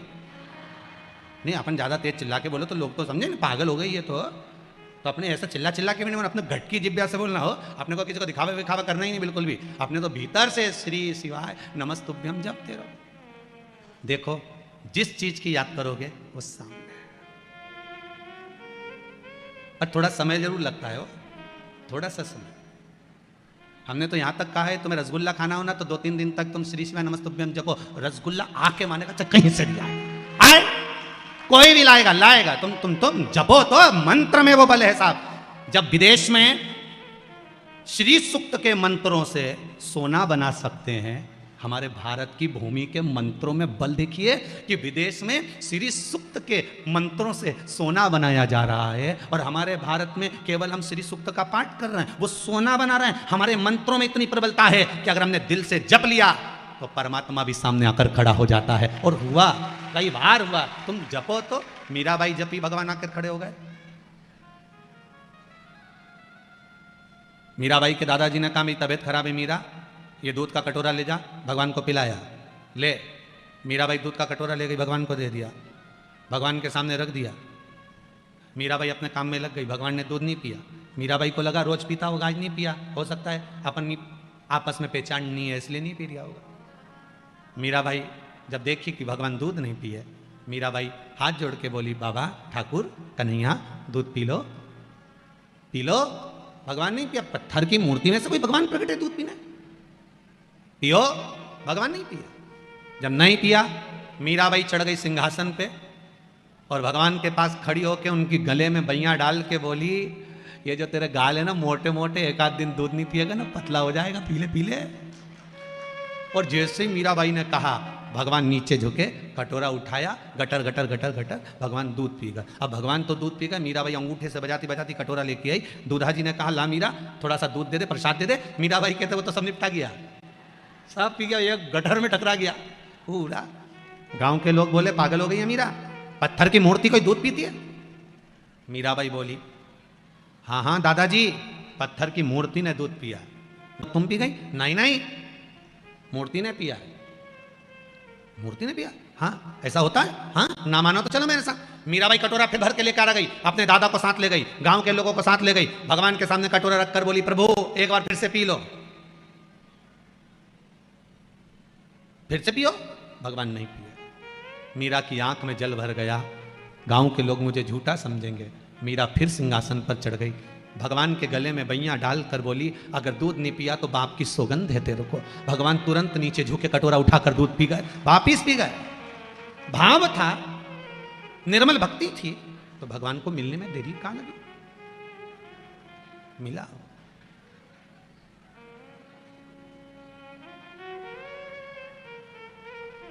उसको पाने का तरीका आना चाहिए। आपका भाव अगर शुद्ध है तो भगवान मिलता जरूर। जपो, मूल मंत्र का स्मरण करो, श्री शिवाय नमस्तुभ्यम, श्री शिवाय नमस्तुभ्यम।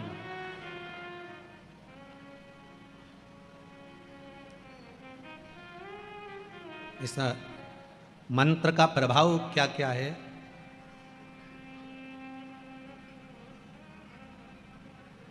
उसका मैं क्या वर्णन करूं। ये एक पत्र है, एक माँ ने लिखा है मेरे बेटे का जॉब नहीं था,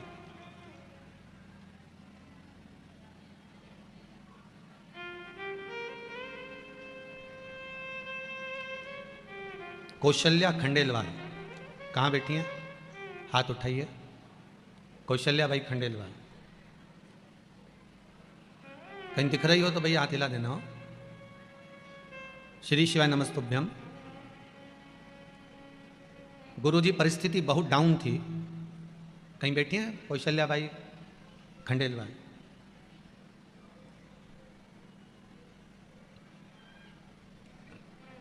भूखे मरने की नौबत थी, कुछ भी नहीं था।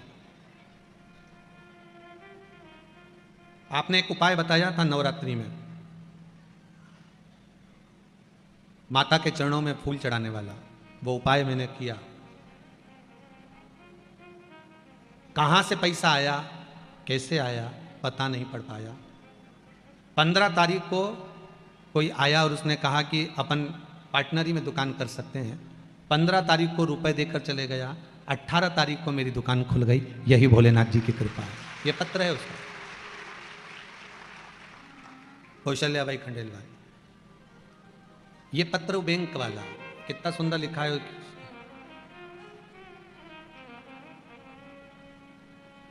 गुरुजी पहली बार श्राद्ध पक्ष की कथा में कुबेरेश्वर धाम आई थी मैं, सीहोर। पशुपतिनाथ का व्रत किया है। मेरे बेटे का कोई काम नहीं था, अब उसका जॉब बैंक में लग गया है। ये पत्र है, यहीं पढ़े रहेंगे, आप लोग आराम से पढ़ सकते हो। जिसने लिखा होगा वो भी यहीं बैठे होंगे। शिव कृपा होती है ऐसी। आप विश्वास से उसको आमंत्रित करिए, आप विश्वास से उसको बुलाइए, वो मिलेगा। श्री भक्त है, एक शंकर जी का भक्त, एक मेरा कन्हैया जी का भक्त। तीनों में थोड़ा थोड़ा सा विवाद हो गया। वो कहते हैं मैं राम जी को बुलाऊंगा, राम जल्दी आएंगे। वो कहता है मैं कृष्ण को बुलाऊंगा, कृष्ण जल्दी आएंगे। वो कहे मैं शंकर को बुलाऊंगा, शंकर जल्दी आएंगे। तीनों में थोड़ा थोड़ा सा खींचातानी हो गई। तीनों ने बुलाना चालू करा। पहला राम जी वाला था, उसने आवाज लगाई, राम जी महाराज, मेरे राजा राम आओ, हे मेरे राजा राम जल्दी पधारो। राम जी नहीं आए। फिर दूसरा बोला, हे मेरे द्वारका के नाथ द्वारकाधीश, हे मेरे कन्हैया, हे मेरे द्वारका के राजा, हे मेरे ब्रज के राजा, हे मेरे द्वारका नाथ पधारो। द्वारकाधीश ने। तीसरा खड़ा था, उसने कंकर उठाया, हाथ में रखा, बाबा भोलानाथ शंभो, ओ भोला। जो आवाज लगाई, सामने शंकर खड़े हो गए, सामने आ। थोड़ी देर बाद राम जी आ गए, भगवान कृष्ण जी आ गए। इतने में राम जी वाला बोला, प्रभु मैंने सबसे पहले आपको बुलाया था, आप क्यों नहीं आए? राम जी बोले, तूने बोला था अयोध्या के राजा राम पधारो। भगवान बोले, राजा कोई ऐसे ही थोड़ी ना चले जाता, पहले सेना तैयार करता है, रथ तैयार करता है, रास्ती ठाट लेता है, पंखा डुलाने वाला रथ लेकर, बग्गी लेके, तब आराम से फिर जाते हैं। तो दूसरा बोला, भाई भगवान कृष्ण मैंने आपको बुलाया था द्वारका नाथा। भगवान बोले, मैं भी द्वारका का राजा हूं, मुझे भी निकलने में, रथ तैयार करने में, सेना लेने में, राशि ठाट में जाने में थोड़ा समय तो लगता है। तो इसके शंकर जी कैसे आ गए? तो राम और कृष्ण बोले, ये तो फिर ही है, अब ये कहीं के राजा वाजा तो है नहीं, अगर ये कहीं के राजा होए तो सेना वेना लेकर आए। अब आप कहीं के राजा को बुलाओ, मालूम पड़े कहीं का मंत्री फंत्री कोई बहुत उच्च कोटि का आ रहा हो तो उसकी पूरी सेना बटालियन सब आए कि नहीं आए साथ में, तो पहले वो आए। तो उसी तरह जब राजा आता है तो सेना वेना साथ में लाता है। अब यहाँ राजा भगवान शंकर से कोई कहे कि भोलेनाथ जी को बुलाया तो भोलेनाथ जी आए, तो क्या इतनी जल्दी कैसे आ गया? तो शंकर भगवान से पूछा, तुम इतनी जल्दी कैसे आ गए? तो राम और कृष्ण, शिव जी तो कुछ नहीं बोले, राम कृष्ण नहीं कह दिया, मेरे राघव जी और मेरे कन्हैया बोले, ये मृत्यु लोक के देवता हैं। मृत्यु लोक का देव मृत्यु लोक में रहता है और मृत्यु लोक का मनुष्य एक बार दिल से पुकार ले, शंकर वहीं खड़ा हो जाता है। ये संभव है, ये मेरा शिव है।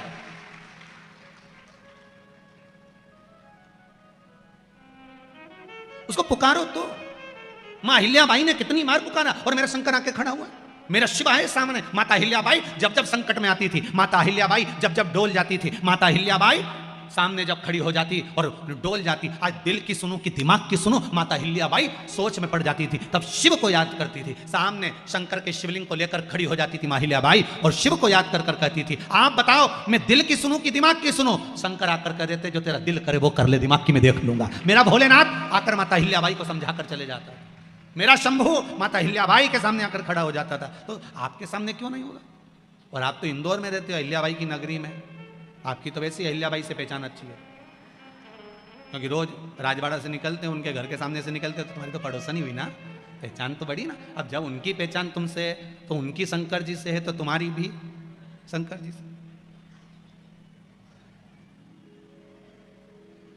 पहचान वाली बात होती है ना, जैसे तुमने कहा, क्यों साहब तुम पहचानते हो सियोर वाला महाराज के? हाँ, हमारे यहाँ तुम आना जाना, हमें मिला दोगे क्या? हो तो उसी तरह तुम एक आध बार अहिल्याबाई से जाके निवेदन तो करो, माँ ये राजमाता नहीं है, हम तो कहेंगे माता अहिल्याबाई होलकर एक संत है, उस संत से जाकर प्रार्थना करो कि हमें शिव से मिला दो। वो राजमाता अपनी जगह पर है, पर एक संत भी है, एक साधु, एक तपस्वी, एक साधक, एक उपासक। माता अहिल्याबाई होलकर भगवान की भक्ति में डूबने वाली एक साधक भी है, एक संत भी है, एक साधना में रहने वाली एक भगवंत भी है, उपासक भी है।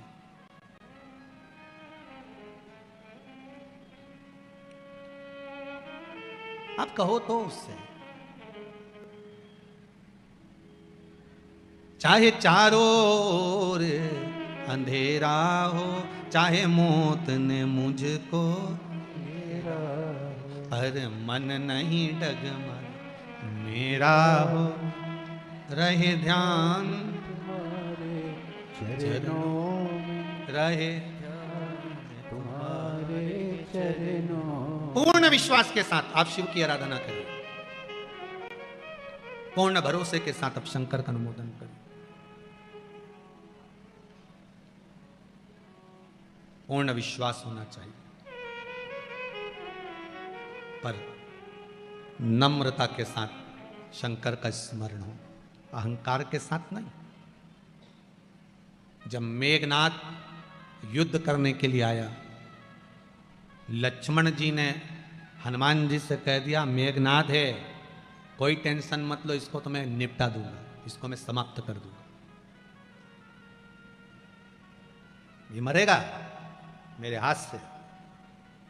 लक्ष्मण जी ने जब अहंकार के शब्द बोलना प्रारंभ करे कि इस मेघनाथ को मैं समाप्त कर सकता हूं, राम जी के पास सूचना गई कि लक्ष्मण इतने बड़े शब्द कह रहा है कि मेघनाथ को मैं मार सकता हूं, मैं इसको पछाड़ सकता हूं। होता है कई बार बड़े बड़े शब्दों का संबोधन लोग कह देते हैं, साहब बात निकलती है तो गप्पे मारने वाला तो कहीं पे भी गप्पा मार दे, उसका क्या, कई लोग कह देते हैं। कई लोग तो बात बात में बोले, मेरा समयान दे, मैं बताऊंगा तेरे को कि मैं हूं क्या,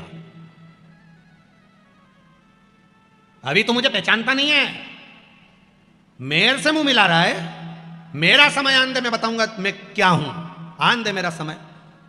और एक दिन छाती में दर्द हुआ, बॉम्बे हॉस्पिटल ले गए, डॉक्टरों ने कह दिया इसका समय आ गया।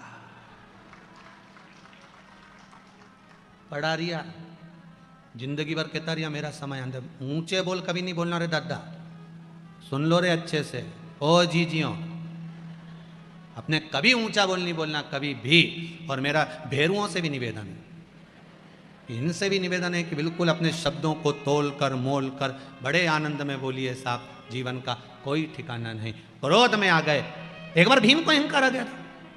भीम ने भगवान कृष्ण के सामने जाकर कह दिया आप मुझे जानते नहीं हो, इन कौरवों को तो यूं मसल दूंगा, आप मुझे पहचानते नहीं हो। भगवान कृष्ण ने मन में सोचा पूरा युद्ध यही हरवाएगा, इसको अहंकार है ना, पूरा युद्ध यही हरवाएगा, ये पक्का। तो क्या करा जाए, आज भगवान कृष्ण ने भीम से कहा भीम एक काम करो, तुम लंका चले जाओ। भीम ने कहा लंका काहे को जाऊं, तुम लंका जाओ और वहां पर जाकर मंदोदरी होगी, उस मंदोदरी से कहना कि भगवान राम का दूसरा अवतार हो गया है, कृष्ण अवतार, उन्होंने आपको युद्ध देखने के लिए बुलाया, जाओ जरा भीम। भीम ने कहा वो राम, वो रावण, उसकी पत्नी अभी तक जीवित है? भगवान बोले हाँ जीवित है, तू जा तो सही, विभीषण का राज्य चल रहा है, उसके छोरा छोरी होंगे, जा। गए भीम, और भीम ने जाकर कहा मंदोदरी से मिलना है। मंदोदरी के सामने पहुंचे, आप मंदोदरी हो? हाँ, प्रणाम करता हूं, बोलिए क्या बात है? भगवान राम का अवतार हो चुका है, कृष्ण अवतार। मंदोदरी ने हाथ जोड़ा, हाँ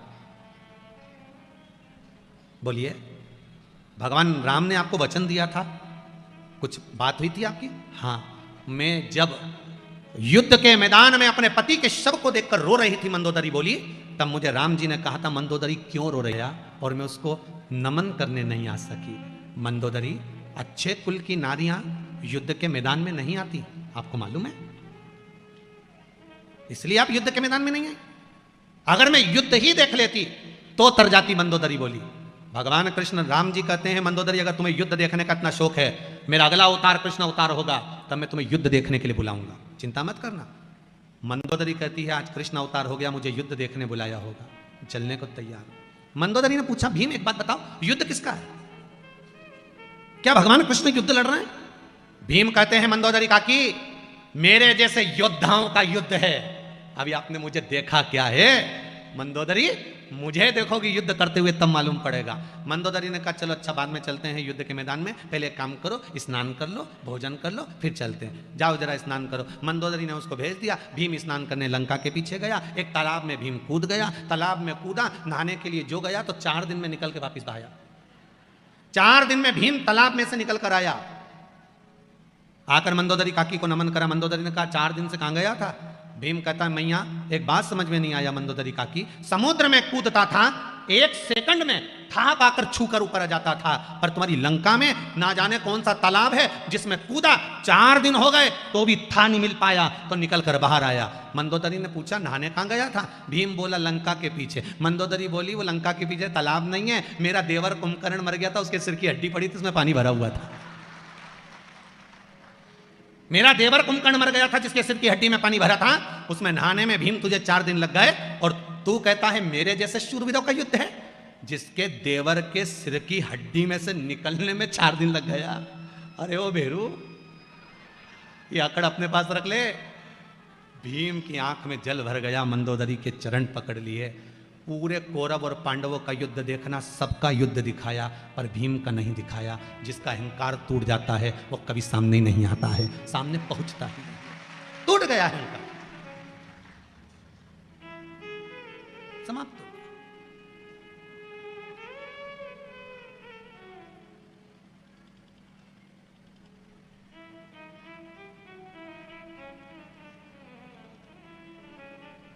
अहंकार चले गया उसका। महाराज आज लक्ष्मण जी को अहंकार था। लक्ष्मण जी कहते मेघनाथ को मैं मार सकता हूं। भगवान ने बुलाया लक्ष्मण को एक कटोरा दे दिया, कटोरा ले भिक्षा मांग कर ला, जा युद्ध के मैदान में मैं भिक्षा मांगू? हाँ, किससे मांगना है? राम जी ने कहा सबसे पहला व्यक्ति जो मिलेगा उससे भिक्षा मांग कर ला, चले जा यहां से। लक्ष्मण जी कटोरा लेकर गए तो रावण के ही सैनिकों में से एक सैनिक मिल गया। लक्ष्मण जी ने मन में सोचा बताओ इससे भीख मांगना पड़ रही भिक्षा। सैनिक से कहा भिक्षाम दे, कुछ दे दो। सैनिक ने थोड़ा सा अनाज दे दिया, लक्ष्मण जी ने ले जाकर राम जी को दे दिया। युद्ध प्रारंभ हुआ। मेघनाथ ने ब्रह्मास्त्र शिवस्त्र सारे छोड़े, लक्ष्मण ने सबको प्रणाम करा, नमन करा। आखिरी में मेघनाथ के प्राणों को हर लिया। हनुमान जी के मन में यह बात सटपटा रही थी कि भगवान ने इससे भिक्षा क्यों मंगवाई।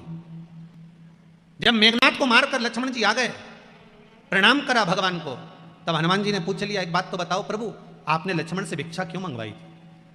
युद्ध के मैदान में आप लक्ष्मण से भिक्षा क्यों मंगवा रहे थे? भगवान कहते हैं, हनुमान, मैंने लक्ष्मण से भिक्षा इसलिए मंगवाई थी कि इसका अहंकार समाप्त हो जाए और इसका हृदय में नम्रता आ जाए। मेघनाथ को मारना सरल नहीं था। नम्रता लेकर जब सामने खड़ा हुआ, शिव अस्त्र आया, ब्रह्मास्त्र आया, सारे अस्त्र को लक्ष्मण जी ने प्रणाम करते गए, नमन करते गए, नमन करते गए, स्वीकार करते गए, तो ना शिवस्त्र कुछ बिगाड़ सका, ना ब्रह्मास्त्र कुछ बिगाड़ सका। इसलिए मेघनाथ मर गया, लक्ष्मण की विजय हो गई। जब नम्रता लेकर संसार के सामने जाओगे तो यह पक्का है विजय होकर ही आओगे। नम्रता रखिए। जो कल्ले हैं वो तो टूट जाएंगे। अकड़ना मुर्दे की शान है और झुकना जीते की पहचान। कितने लोग जिंदा हैं? जो अकड़ रहे थे वो तो मर गए। जो ज्यादा अकड़े नहीं, तुम्हारे सामने जो अकड़ की बात करे तो कहना मरा हुआ है तो रे।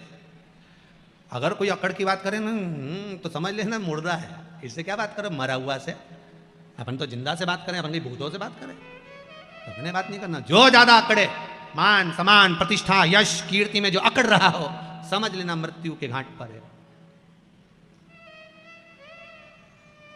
मृत्यु के घाट। भजन करिए।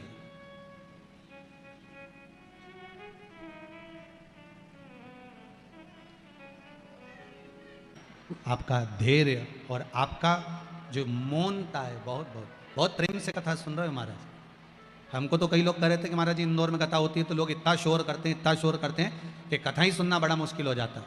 परंतु हमने तो यहाँ देखा कि इतने प्रेम से सुनते हैं, इतने प्रेम से सुनते हैं कि कहीं का नजर नहीं लगा जाए तुमको। सोचो बेटे, आओ तुम सब घर जाके नजर उतरवा लेना है।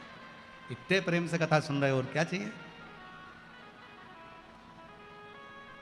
शिव उपासना भगवान शंकर की कथा धैर्य आनंद की विषय करती है। भक्ति का रस तत्व ग्रहण करने की एक प्रेरणा देती है। शिव महापुराण में वर्णन आता है, महाराज भगवान शिव को एक बार क्रोध आ गया। देखिए, भगवान विष्णु, भगवान ब्रह्मदेव और भगवान शंकर, शिव का जो प्रागट्य है वो संहार के लिए, कि हमें सब कुछ नष्ट करना, संहार करना। पर भले सब कुछ नष्ट करना है, पर फिर भी शंकर भगवान हर कभी क्रोध नहीं करता। मेरा शिव, अगर ये जरूरी नहीं है कि आपको अगर कोई पद मिला है, आपको अगर कोई चीज मिली है तो आप उसका दुरुपयोग करो। शंकर भगवान रुद्र हैं, पर यह जरूरी नहीं है कि वो बार बार क्रोध करें, बार बार क्रोधित हों। ये शिव जी नहीं जानते।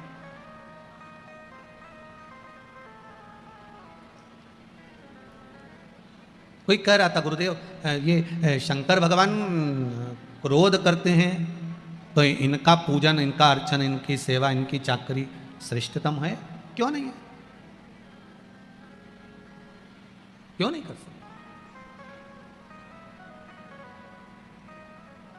शिव क्रोध करते हैं, मना नहीं है, पर कब करना है, किस जगह पर करना है, किस स्थान पर करना है, ये शंकर अच्छी तरह से जानते हैं। मेरा भोलेनाथ किस जगह पर कितना क्रोध करना है।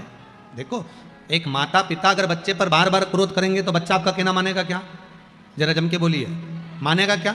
एक बहू को बार बार टॉर्चर करोगे, बार बार बोलोगे तो बहू आपकी कहना मानेगी क्या? नहीं। बेटा आपका कहना मानेगा क्या? नहीं। आप बार बार क्रोध करोगे तो नहीं मानेगा। हाँ, उस क्रोध को बचा कर रखो, जब जरूरत हो उस समय पर आप बोलोगे तो उसको स्वीकार करेगा। जहां जिस चीज की जरूरत पड़े वहां वो चीज होना चाहिए। हम पहले एक बात कहे थे आपको कि तीर्थ करने पहले के लोग जाते थे तो साथ में बर्तन, चावल, गेहूं, गेहूं आटा, थोड़ा सत्तू, थोड़ा सामान बना कर ले जाते थे। आज के ज़माने में कोई बना कर ले जाता है क्या? आज के ज़माने में कोई बर्तन लेकर जाता है क्या? नहीं। आज के ज़माने में क्या लेकर जाते हैं? 2000 के नोट की गड्डी जेब में फंसा और चले जाओ। सही है कि गलत है? बस कड़कता हुआ नोट जेब में होना तो गर्म पानी भी मिलेगा, कड़कता हुआ जेब में नोट होगा तो फिर तुमको भोजन भी मिलेगा, जो चाहो। फिर तो तुमको मीन मीन, समझ गए क्या? वो चाउमीन भी अगर मांगोगे तो मिल जाएगा, गोलगप्पा भी मांगोगे तो मिल जाएगा। आप अगर जा रहे हो फिर तो आपको प्राप्त हो जाएगा। आपके पास में, आपकी जेब में अगर धन है, 2000 के नोट की गड्डी, 500 के नोट की गड्डी आपकी जेब में पड़ी हुई है, 200 के नोट की गड्डी पड़ी है, 100 के नोट की गड्डी पड़ी है, कड़कता हुआ नोट आपकी जेब में है, तो आपको सारा सामान आपको हाथ की हाथ मिल जाएगा, कुछ ले जाने की जरूरत नहीं है। उसी तरह जीव जब यहां से जाता है कुछ लेकर जाता है क्या? कुछ भी नहीं। क्यों?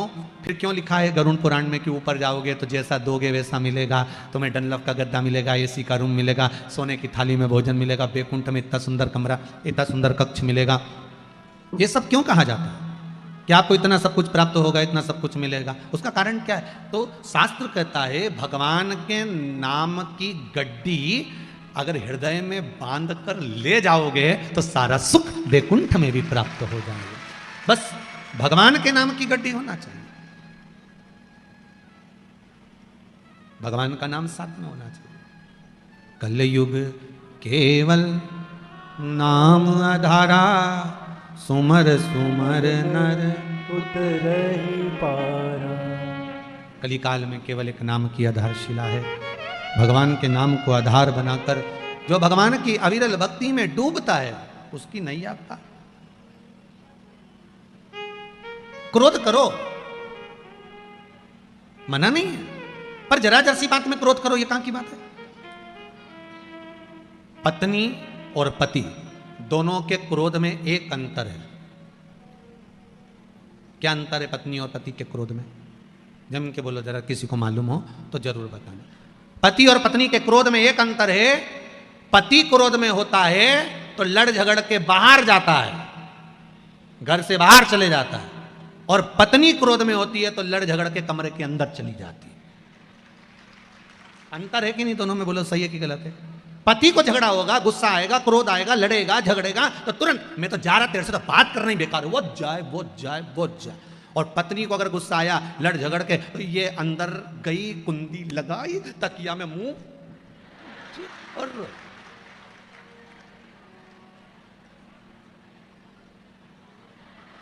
सही है कि गलत है? अरे बोलो तो सही। कभी तुमने किसी की लड़ाई में देखा कि पति अंदर घर में गया और पत्नी बाहर गया? वो नहीं जाए।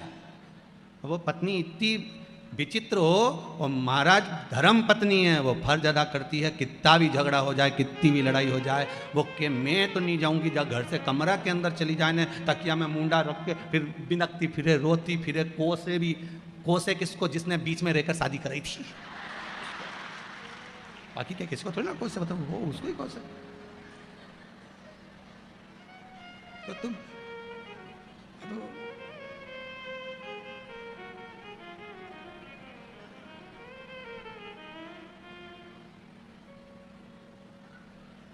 वो अंदर जा रही है रोने के लिए, वो बाहर चले गया क्रोध। क्रोध होता है कभी कभी। एक व्यक्ति झगड़ा कर कर बाहर गया, उसने कसम खा ली कि अब मैं घर ही नहीं आऊंगा चाहे कुछ भी हो जाए। ये रामेती से जब जब मेरी लड़ाई होती है मैं हमेशा घर से बाहर हो जाता हूँ, ये कभी घर से नहीं निकलती, मैं ही जाता हूँ। अब इस रामेती का तो मुझे मुंह ही नहीं देखना चाहे कुछ भी हो जाए। अब वो झगड़ा करके चले गया। जैसे ही बाहर निकला, सामने से एक बहुत बड़ा ट्रक आ रहा था। इसके पुण्य सामने आ गए, आकाशवाणी हो गई, सामने से ट्रक आ रहा है, ड्राइवर सो गया, वहां से हट जाओ मर जाओगे। बेचारा साइड में हो गया। भले ट्रक में मर जाऊंगा पर रामेती तेरा मुंह नहीं देखूंगा। और आगे गया, सामने से एक बहुत बड़ा पत्थर लुढ़कते हुए आ रहा था। आकाशवाणी हो गई, सामने से पत्थर आ रहा है, एक साइड हो जा। फिर और आगे बढ़ा, एक बस में चढ़ने लगा।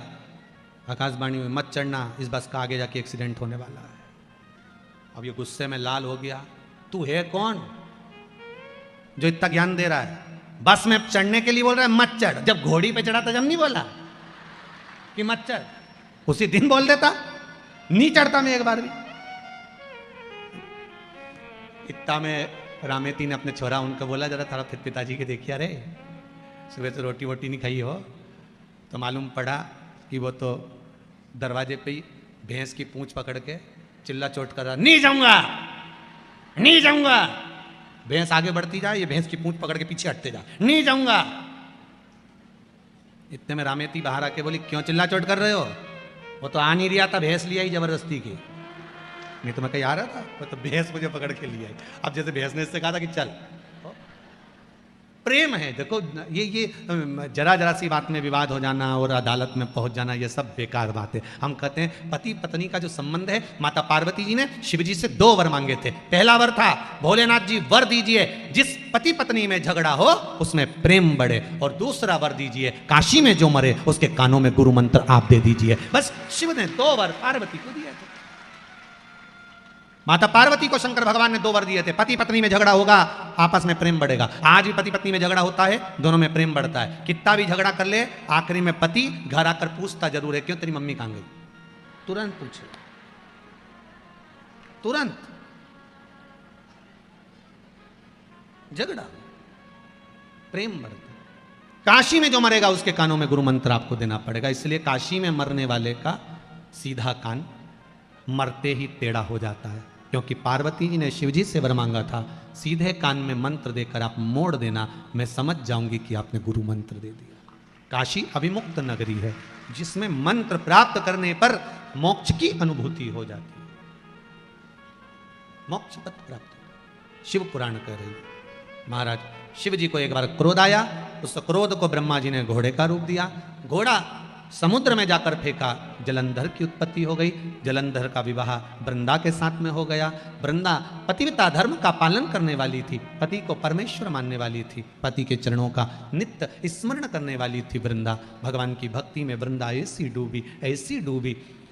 इधर पति गलत काम कर रहा है और वृंदा भगवान का भजन कर रही है। शिव महापुराण की कथा कहती है, हमारे घर में, हमारे परिवार में, हमारे कुटुंब में कोई एक व्यक्ति ऐसा भगवान देता है जिसके भजन के कारण बस हम सब अपनी जिंदगी सुख से जीते हैं। कोई एक व्यक्ति हमारे परिवार में ऐसा होता है, कोई एक। आप इस अभिमान में मत रहना कि आपका दिया खा रहा है, नहीं नहीं, परिवार में जरूर कोई ऐसा व्यक्ति होगा जिसकी भगवान उसकी कृपा का हमको दे रहा है। सबको धन्यवाद देते रहा करो, जब मर्जी मिले तब।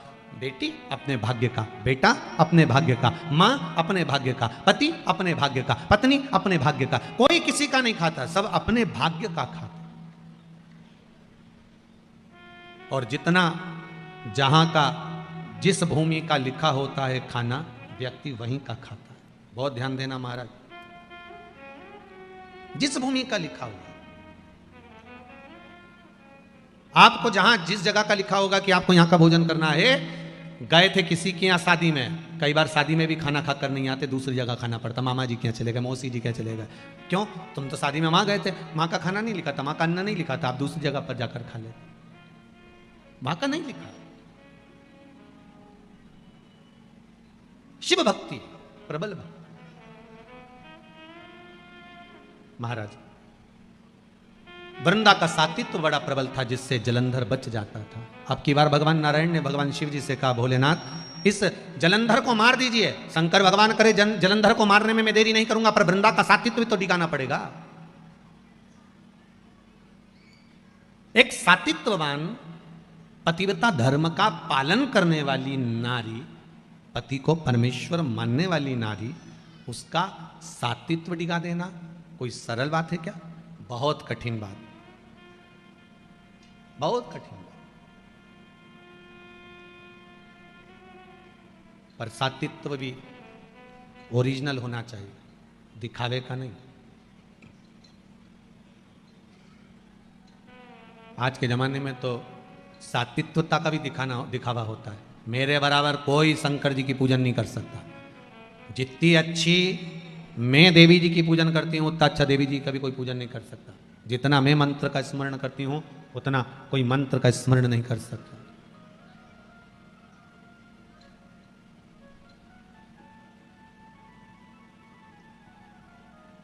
कितना अंदाजा लगाते हैं लोग बात, तो कई बात तो शादी में अंदाजा लगा लेते हैं। मेहंदी अच्छी रची मतलब ई के चाहने वाला खड़ा।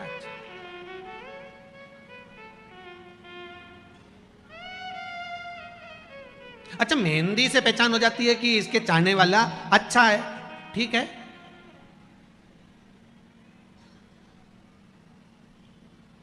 भगवान चाहे वो कौन सी मेहंदी रचा है कि मालूम पड़ जाए कि इसको भगवान बहुत चाहता है, वो मेहंदी कौन सी है। भागवत जी में लोग गाते हैं,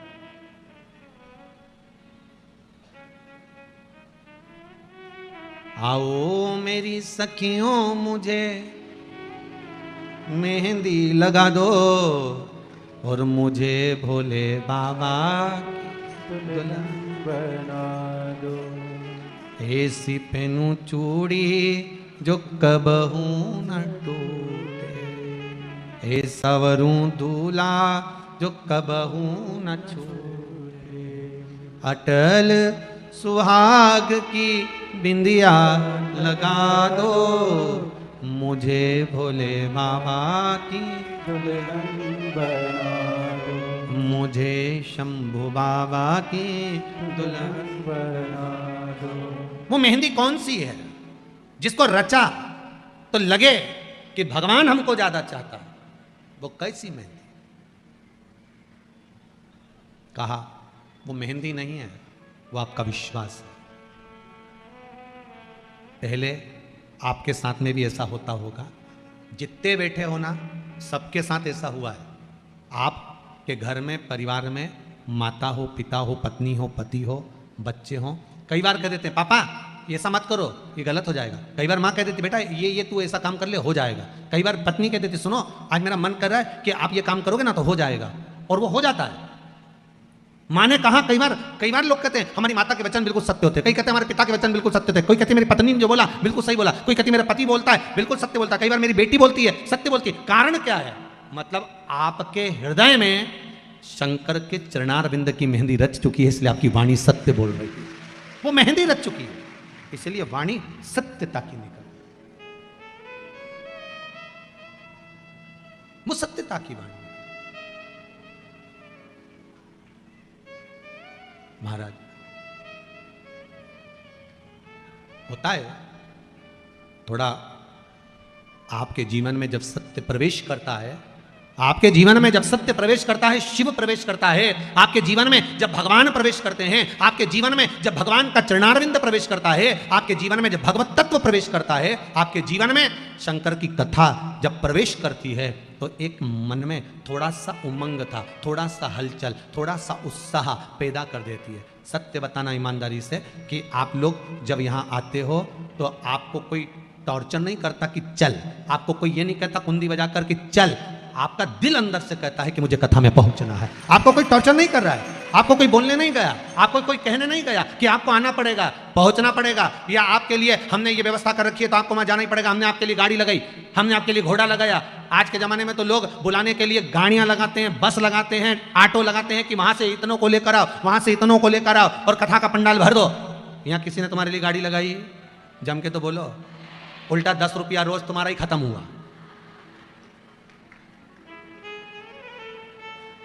किसी ने गाड़ी लगाई? नहीं। किसी ने बस लगाई? नहीं। कोई ने जाकर कहा? नहीं, कोई नहीं कहा। केवल इस व्यासपीठ से, सीहोर से यह जरूर कहा गया था कि इंदौर में कनकेश्वरी गरबा ग्राउंड में कथा है, और आपने सुना और बाबा की कृपा से आप यहां पर। श्री रमेश मेंदोला मित्र मंडली कथा करवा रही है, भाव प्रकट हुआ। 8-10 दिन पहले कोई अनाउंसमेंट हुआ क्या? जम के बोलो। 10 दिन पहले कोई बैनर लगा क्या? नहीं, कुछ नहीं, क्योंकि बैनर लगाने की जरूरत नहीं है। शंकर के नाम का बैनर आपकी चित्त वृत्ति में, आपके मन में लगना चाहिए, तब शंकर खुद बुला ले। रचना मेहंदी, बाहर की मेहंदी की रचाई अपन कर देते हैं, ये बहुत चाहते हैं, वो बहुत स्नेह करते हैं, पर भीतर की मेहंदी की जो रचाई है वो शंकर अगर वाणी से सत्य निकालना प्रारंभ कर दे। बहुत बहुत निवेदन करूंगा जीजियों, माएँ बैठी हैं, मेरी माताएं बैठी हैं, बहनें बैठी हैं, नमन करते हुए आपसे कहूंगा, मेरे भाई लोग बैठे हुए हैं इनसे भी कहूंगा, दिल से अगर आप शंकर को रिझा रहे हो ना, तो ये व्यासपीठ से कहता हूं कि आप 3 महीने में कुबेरेश्वर धाम सीहोर पहुंच जाओगे। दिल से अगर रिझाया है आपने, शंकर को मनाया दिल से प्रार्थना करी, मेरे शंभू से, मेरे ओघड़दानी, मेरे त्रिकालदर्शी, मेरे कैलाशी से, आप कहे दिल बुरी जाए, बस जीवन के सारे दुख, रोग, बीमारी, तकलीफ, सब कष्ट दूर हो। वृंदा का सातित्व प्रबल था, दिखावा नहीं करती थी वृंदा। शंकर को हम कभी नहीं, आपने कभी शिव पुराण के माध्यम से कभी सुना कि हमने आपसे कहा कि आप शिव जी के मंदिर में जाकर इतने रुपए खर्च करना, या इतना रुपया देना, या इतना आप लगाना, कभी कहा यहां से व्यासपीठ से कभी नहीं बोले कि आप इतना खर्चा करो या आप इतना लगाओ। व्यासपीठ से इतना जरूर बोले हैं कि 1 लोटा पानी, या कभी बोला होगा तो फूल या शमी पत्र या बेल पत्र, और बोला होगा तो तुम्हारे घर में जो सामान होगा वही बताया होगा, शहद है, घी है, या शमी पत्र है, या पीपल का पत्ता है, या आदि कादि, काली तिल, काली मिर्च, आदि कादि जो भी होगा वही आपके घर में जो है वो शिव को दो। जो तुम्हारे पास है वो भगवान को दो, भगवान उसको स्वीकार करेगा। तुम्हारा अपना जो तुम्हारे पास में है वो आप भगवान को दो, भगवान से स्वीकार करें। आप शिव को प्रदान करो तो दिल से दो, जो भी दे रहे हो ना दिल से प्रदान करो। आज एक बात और बहुत ध्यान से सुनिएगा महाराज जी, कभी आपको लगे ऐसा कि व्यापार बहुत अच्छा चल रहा था और एकदम बंद सा हो गया, फैक्ट्री चल रही थी एकदम बंद सी हो गई, मेरा व्यापार ही नहीं बढ़ रहा, तो प्रयास करना, तांबे के कलश में जल लीजिएगा, बेलपत्री नीचे हाथ में रखिएगा, तांबे के कलश को उसके ऊपर रखिएगा, तांबे के कलश को उसके ऊपर रखिएगा महाराज, उल्टा हाथ उस तांबे के कलश पर रखिएगा, अपना नाम और गोत्र का स्मरण करिएगा। ऐसा कैसा ही पात्र लेकर जाइए, अंगूठे से और उंगलियों से पात्र को पकड़कर बेलपत्री हाथ में ही रखे रहने देना। अपनी जिस कामना से जो भी व्यापार है आपका, जो फैक्ट्री है, जो व्यवसाय है नहीं चल रहा, या इंटरव्यू के लिए जा रहे हो नहीं हो रहा, तो जल का पात्र पकड़कर हाथ का स्पर्श कर कर जल श्री तुम्ब रूपेश्वर महादेव, कौन से महादेव? तुम्ब रूपेश्वर महादेव के नाम से शिव को चढ़ा दीजिए। बाद में पात्र को नीचे रखकर बेलपत्री शंकर जी पे जब चढ़ाएं तो इस डंडी के भाग को अशुक सुंदरी का स्थान होना चाहिए। चढ़ाते समय डंडी का भाग अशुक सुंदर की ओर रख दें महाराज। झोली पसार कर प्रणाम करें, बाबा से निवेदन कर कर आए। 3 से 4 दिन लगेंगे, जो व्यापार ठप्प पड़ा था उसमें थोड़ी सी उन्नति होना प्रारंभ हो जाएगी। तुम रूपेश्वर महादेव भगवान शंकर आनंद की राशि हैं, शिव सुख की राशि है, आनंद देंगे। शंभो शरणे मांगू दुख दयाकारी निदरे।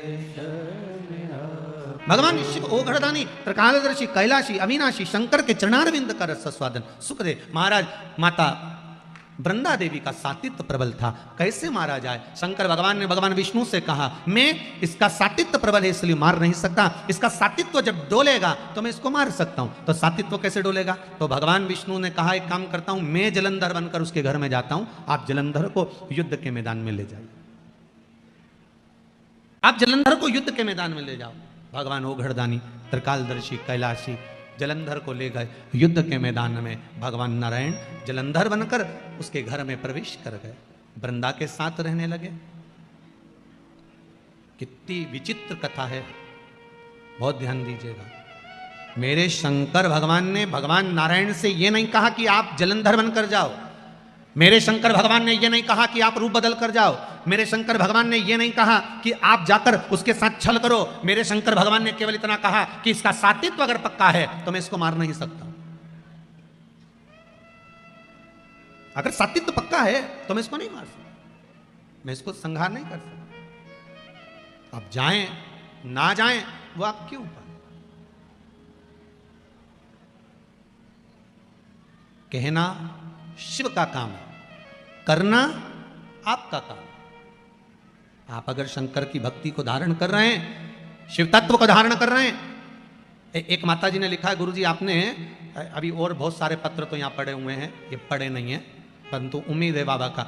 एक पत्र में लिखा है कि आपने जो सावन के महीने में शिवरात्रि का पूजन कराया था, उस समय पर मेरे हाथ में उस पूजन के 15 दिन पहले पैरालिसिस आ गया था, एक भाग पूरा काम करना बंद कर दिया था। फिर भी मेरे बेटे और बहू ने वो सावन के महीने की शिवरात्रि पर रात को जो अभिषेक करा, काली मिर्च उसमें समर्पित करी, उसी में से एक काली मिर्च उठाकर मैंने वो काली मिर्च खाई और बाबा की कृपा से 15 दिन के अंदर मेरा हाथ काम करना चालू कर दिया। ये विश्वास आपका था, ये भरोसा आपका था।